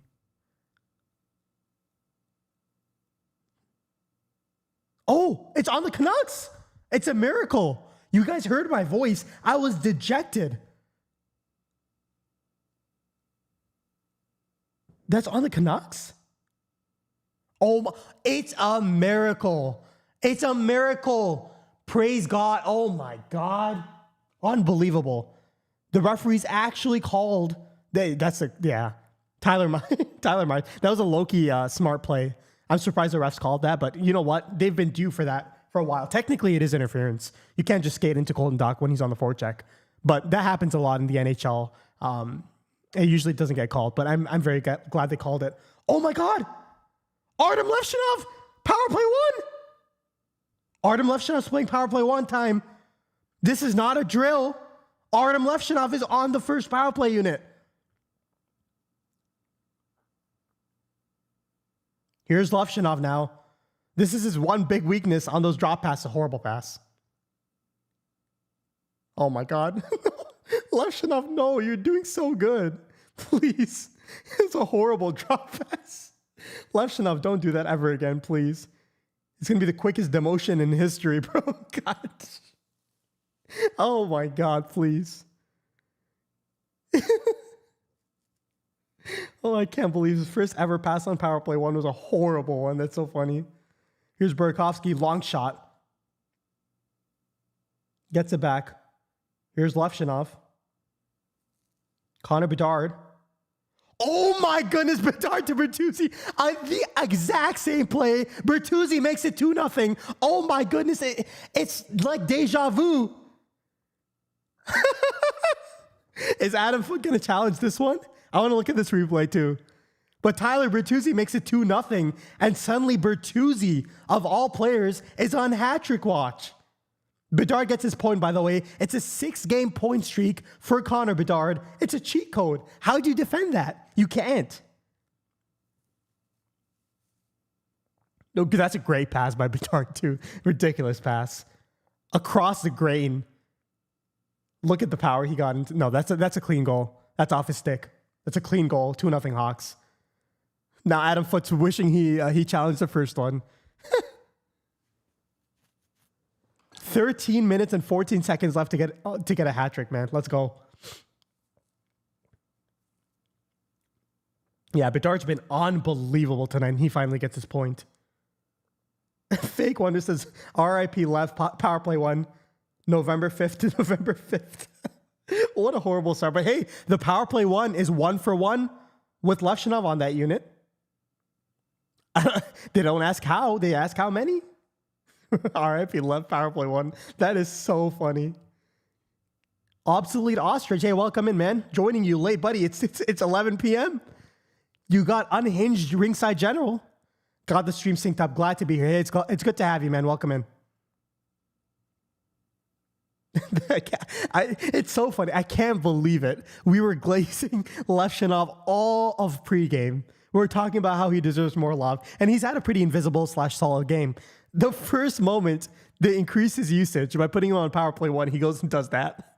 Unbelievable, man. Maybe I should just shut up and let him play well. It's unreal. I can't believe it. That's so funny.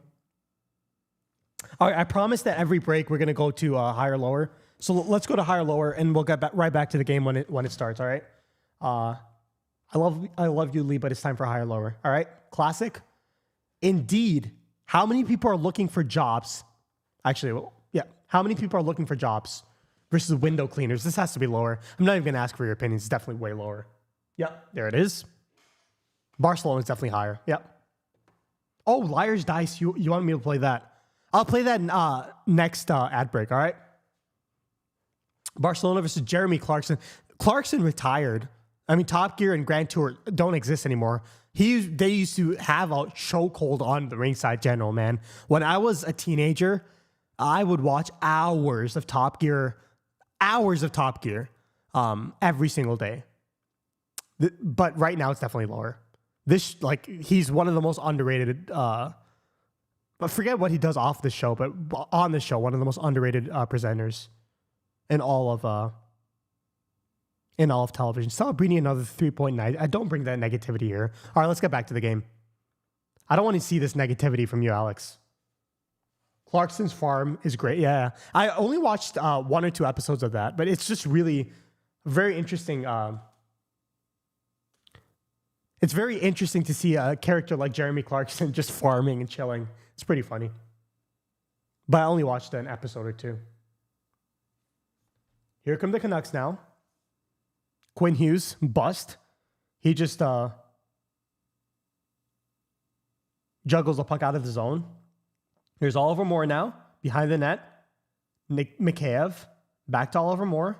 Oliver Moore twisting and turning. What a pass. Donato Mikheyev scores. Oliver Moore point. Oliver Moore point. What a play by Oliver Moore. Over to Donato. Over to Mikheyev. It's 3-0 Blackhawks. What a turnaround. We said this at the beginning of the third period. The Blackhawks were getting caved in. They needed to come through. It took 2 great goals by Bertuzzi. And what a tenacious shift by that third line.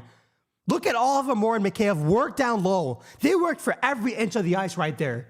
Look at Oliver Moore there, twisting and turning away from Quinn Hughes. Take that, Quinn Hughes. It all started from a turnover by Quinn Hughes and a snipe by Ilya Mikheyev off great work by himself and Oliver Moore. A well-deserved point for Oliver Moore, and hopefully that's the first of many for the young phenom. 3-0 Blackhawks. How about that for a vibe shift, boys? Hawks own Vancouver. I'm Hawkies. You're funny, buddy. Oh my God. He's changing his fandom to the Hawks. Goodbye, Canucks. Oh my God. What a way to thank your fans for staying up to like 11:30 or whenever this game ends, man. Here's Garland. Great save by Spencer Knight, man. Great save by Spencer Knight. His 40th save of the night is another dandy. The Blackhawks defensive structure kind of broke down there. Spencer Knight bails them out again. Great play. That's a very satisfying goal for me. Even more satisfying than the other 2. Obviously, the second goal gave Bedard his point, which is incredibly important. But that is just a trademark assist for Oliver Moore. That's what great speed and great tenacity can bring to a bottom 6. And hopefully he ends up in a top 6 role. But I'm just saying, even in the third line role, that's what you want to see. Frank Nazar just dropped his glove. He's the one guy who needs a point, man. Oliver Moore got his point. Connor Bedard got his point. It's time for Frank Nazar to get his point now. Here's Nazar. Oh, my God. Just bounced off his stick.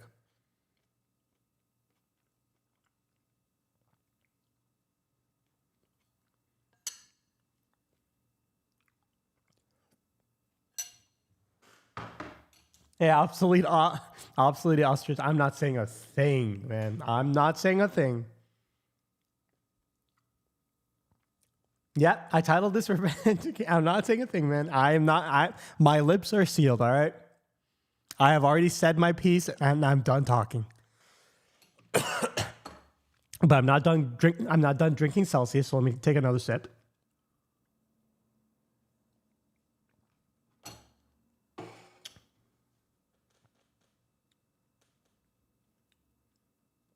All right, Levshinov. Redeem yourself. Redeem yourself, Levshinov. Puck is behind you, buddy. Uh-oh. Uh-oh. Long shot. Another great save by Spencer Knight. Traffic, no traffic. Wrist shot, slap shot. From the point, from the slot. It's just an amazing game by Spencer Knight. I'm not saying anything else, don't worry. Moore's been great again. He's arguably been the second best player on the entire team. I know Bertuzzi has 2 goals, but apart from that, I'm talking about just in terms of run of play and controlling the pace of the game. It's been Bedard, and then it's been Moore. I'm so happy both of them got rewarded with points. Even if the majority of shifts didn't end in goals, at least they both got their points.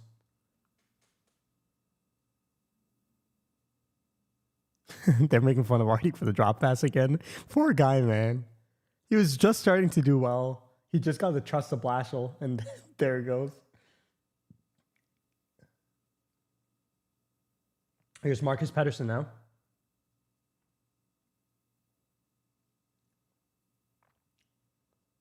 Here's Kaiser. You also notice Blashill's been pairing Kaiser alongside the young defenseman who needs the most insulation because Kaiser's been so good. It's not for nothing that, what a stick. By Colton Dock. By Frank Nazar, I should say. It's not, I was going to say, it's not nothing that Kaiser's paired with Rinzel. Kaiser and Vlasic are paired a lot with Rinzel lately. While the coaching staff is more comfortable. Here's Bedard. What a spinning Ryan Green is unable to get a shot off, but what a pass by Bedard again. Horrible play. Ryan Green, come on. Stop doing too much, buddy.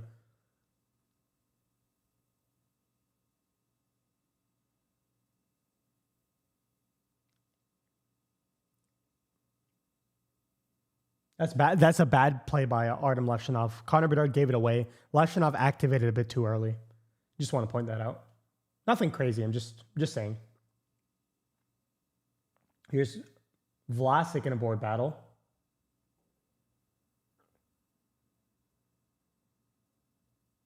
Great play by Vlasic, and here come the Hawks on the breakout. Andre Burakovsky now. I just talked about how he doesn't dump the puck in. He dumps the puck in, but gets it himself. What a pass! Oh my God, Teravainen missed the net?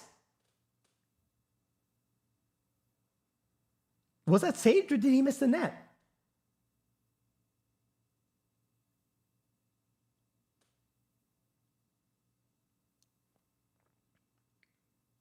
Oh, risky play by Matt Grzelcyk. One-timer misses the net, but they're keeping the puck in the zone on the Vancouver Canucks. Here's Grzelcyk. Nazar, good play. Get the puck back to net. Why is Connor Murphy skating? Nazar was smacking his stick on the ice, calling for the pass, but they pass it to Connor Murphy, who thinks he's Connor McDavid. Just because you share the same first name, buddy. Relax and give the puck up. He just dumps it in to nobody. Here's Donato. Oh! Hat-trick! Scores! Hat-trick hero! Hat-trick hero! Hat-trick hero! Tyler Bertuzzi! Hat-trick hero, baby! A deflected shot by Louis Crevier falls to Tyler Bertuzzi and shades of Patrick Kane with that patience. A hat-trick 4-0. What are we watching? Are we dreaming at 11:15 p.m.? Hat-trick hero. Let's go. Look at that patience. That shades of Patrick Kane right there, baby. To get the hat-trick too. Look at that. Waits, shoots, outskates the sprawling Tyler Myers with Lankinen completely out of position and sprawled, trying desperately to get to the far post. He's unable to get there, and Bertuzzi waits, finds his spot, and fires it home. 3 goals, and it's 4-0 Blackhawks, a 4-goal third period. 3 of them coming from Tyler Bertuzzi. Unbelievable. Great game for Bert. Bertuzzi, have my kids. Alex stays being weird. About to fall asleep, but go Bert. Hey, go to sleep, buddy. It's past 11:15. Or it's 11:15 right now. Go to sleep, man. You've earned it. Joseph hat-trick. Absolutely hat-trick. And he's earned that. These are the last 2 hat-tricks, one from Bedard and one from Bertuzzi, are signature hat-tricks, man. Bertuzzi with 2 back post tap-ins, which is his signature play. And obviously, 1 great play on top of that. No empty net goals, none of that BS. We don't do that in Chicago. Just 2 of the most pure hat-tricks you're going to see. All of them were great stick handling. Gets it behind the net. Over to Ryan Donato. Can we give a shout out to Oliver Moore? Great game by him.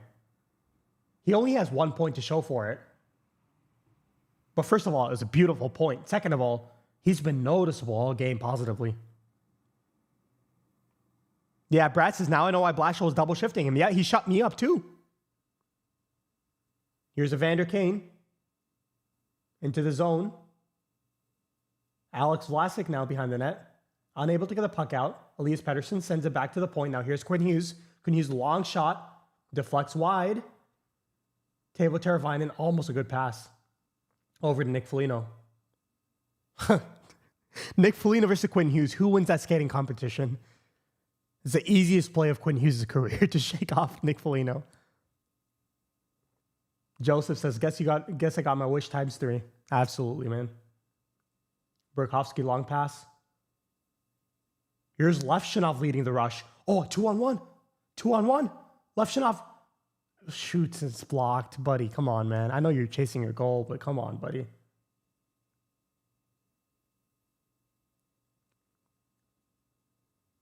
Oh, well, that was almost too many men on the ice on the Canucks. They played it while in a line change. I'm surprised they were able to play it so well. It's Connor Bedard.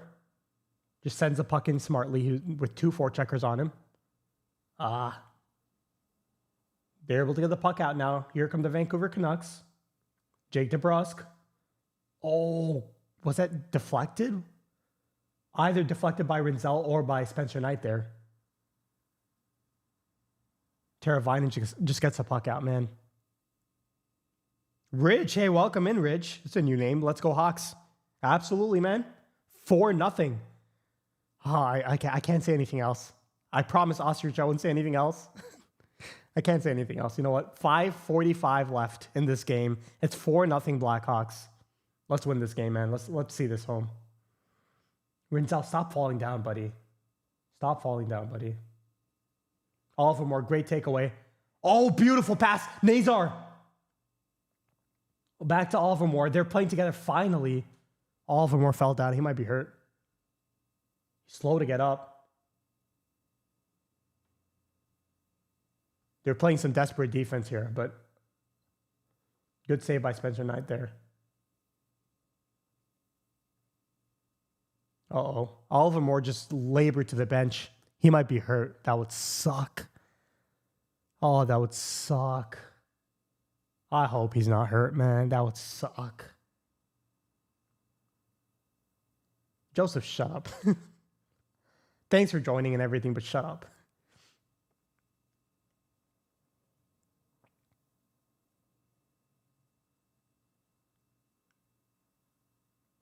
Here's Nick Foligno up ahead to Colton Dock.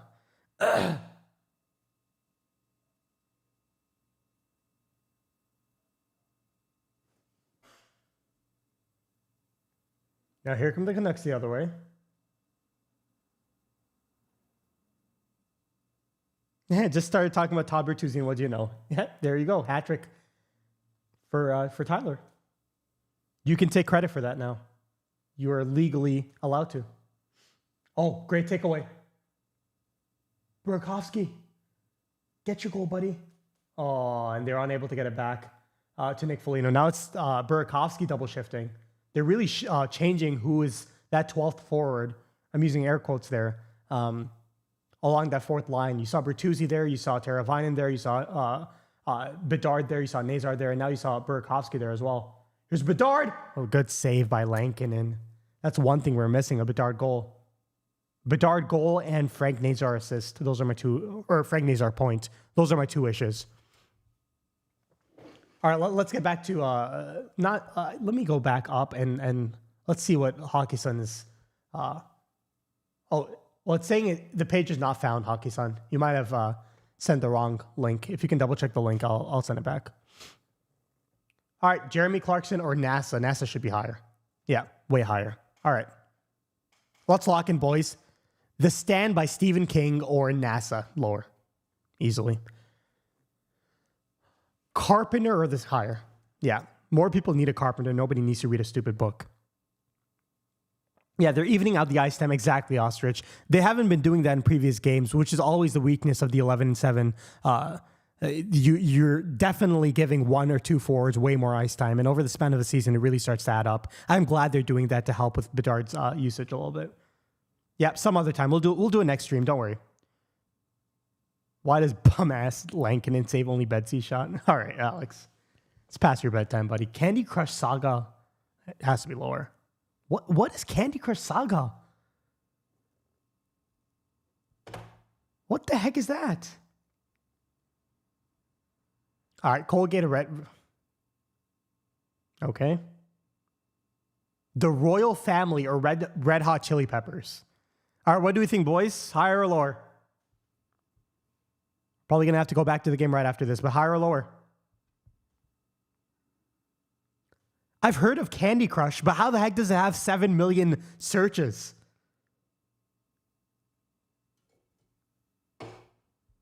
All right, we'll come back to this. The game's about to start again.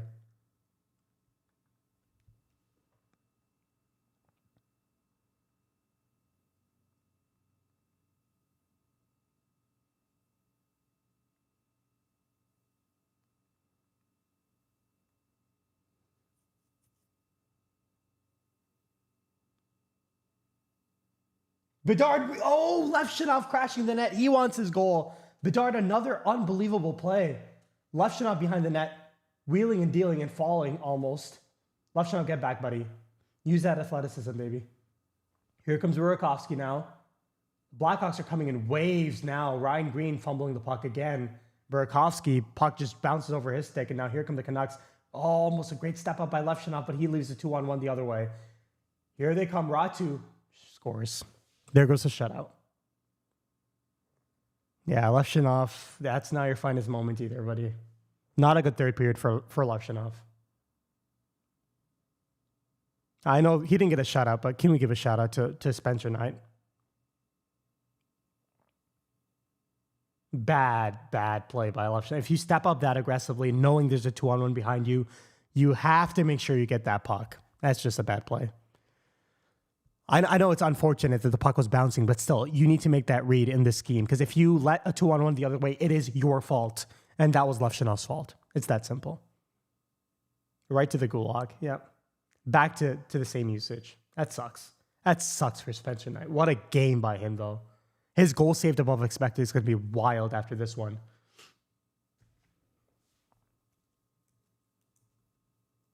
Still has a 977 save percentage in this game. So, I mean, what are you going to do, man? What more can a guy do in that? What a game by Spencer Knight. All right, there's still 3 minutes left. This game's not over. You guys, like, the defense better lock in, man. Stop cherry picking. Left Shinov spent that entire last shift cherry picking for a goal. Start playing like fundamentals now. I mean, you already ruined the shutout. Let's play some good hockey. Let's finish this strong. Here comes Quinn Hughes. Deflected pass. What a turn by Kaiser. But he runs right into a Canucks player. Bertuzzi is able to get the puck out into the offensive zone. Here comes Quinn Hughes the other way. Hronik just dumps the puck in. Connor Murphy. Oh. Oh. Nazar. Oh, no. What a block. Nazar almost got his point with an empty net. What a block. I was quiet because I was hoping the puck would reach Nazar. Oh, what a block. He got robbed on a one-timer with an empty net. Oh, my goodness. With 2 minutes left, Vancouver has an empty net. A one-timer scores. Are you freaking kidding me? This is going to be one of those games. Oh, freaking. Oh, you're kidding me, man. 4-2. Let's look at this replay. You could tell.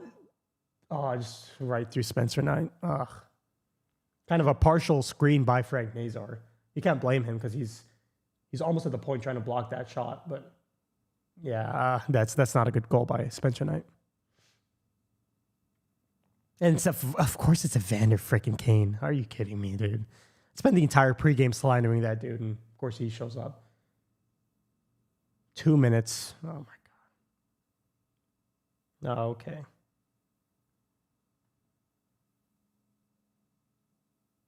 Ryan Green wins the, or is that Foligno? Foligno wins the face-off. Bedard is the one double shifting on that line now. Lankinen's back in the net. Oh, I have a bad feeling about this, boys. Let's try to finish this game off, man. By the way, if I was Jeff Blashill, I would have called timeout right there.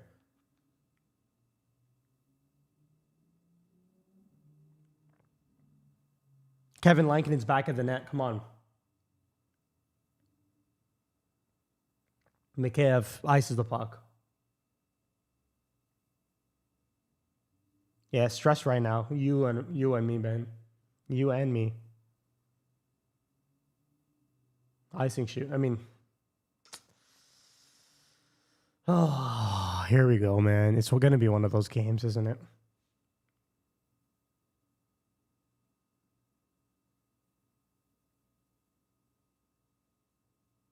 Yeah, Canucks call their timeout here. I feel like this is also good for the Blackhawks because they were reeling defensively. You could tell mentally they were focused on scoring for some reason. You're up 4-0. Play for your goaltender, but no. They were pinching really aggressively. They were playing very bad fundamentally, and they got burned for 2 quick goals. They need a chewing out on the bench, and they need to start playing the right type of hockey again. Stop cheating for offense and play in front of your goaltender, man. Get the puck out of the zone. Play responsibly. You don't want to give their guys a free rest by taking a timeout. You also don't want to. You saw this happen earlier this season where they gave up 3 quick goals. You got to break it up somehow. Boomer says, "What's taking so long?" It's a timeout.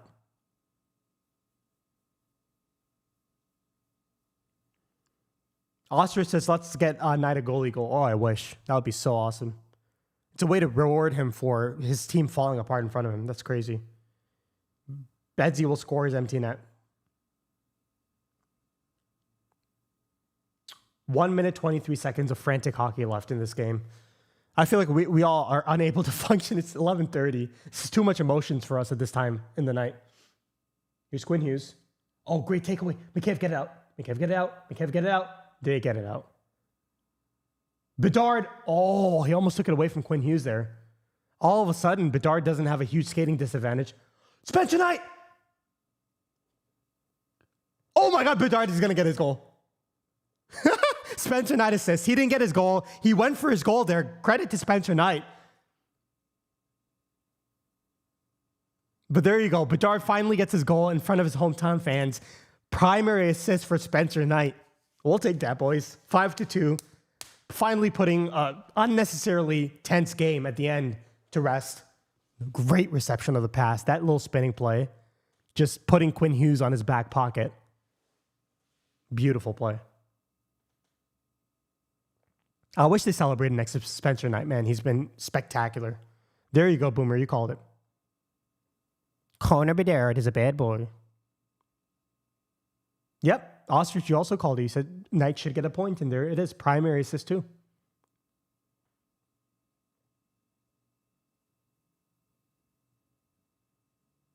That was but I know it's an empty net goal and like whatever, but that was actually a really good shift by Connor Bedard.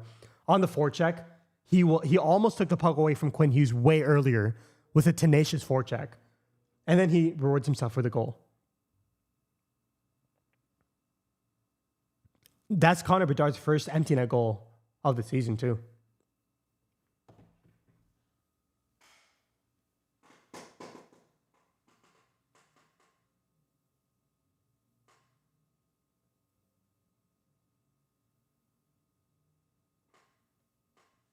Rick Ball is just roasting.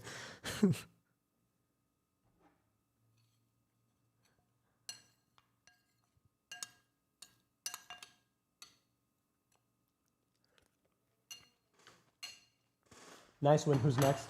I actually have no idea. I'm in a very busy part of my med school. Let me actually Google who's next. It's the Calgary Flames. Zane Parekh versus Artem Levshinov. Do you guys see the Flames coach? Bertuzzi. Oh, Nazar just missed the net. He just missed what would have been a tap in on the backhand. But the Blackhawks win 5-2. Connor Bedard 2-point game. Tyler Bertuzzi a hat trick. Thank you guys so much for spending such a late night with us. You guys wanted to do Civ 7 or save that for another stream? I feel like we're all pretty tired here. We want to call it a night? I feel like we want to call it a night, right? Yeah, join the Discord. Let me quickly, actually, that's a great idea. Let me quickly give you guys an invite. Invite people. Edit invite link expires and never. Create a new link. Copied. And there you go. Everyone join the Discord. We have a great lively group. We focus on hockey, but we also have some chatting channels. We have some other sports channels. We have a medical channel. We have a lot of fun out there. We have a cooking channel. So be sure to join be sure to join the Discord. All right. Thank you guys so much for joining. I'll see you guys next time. Peace.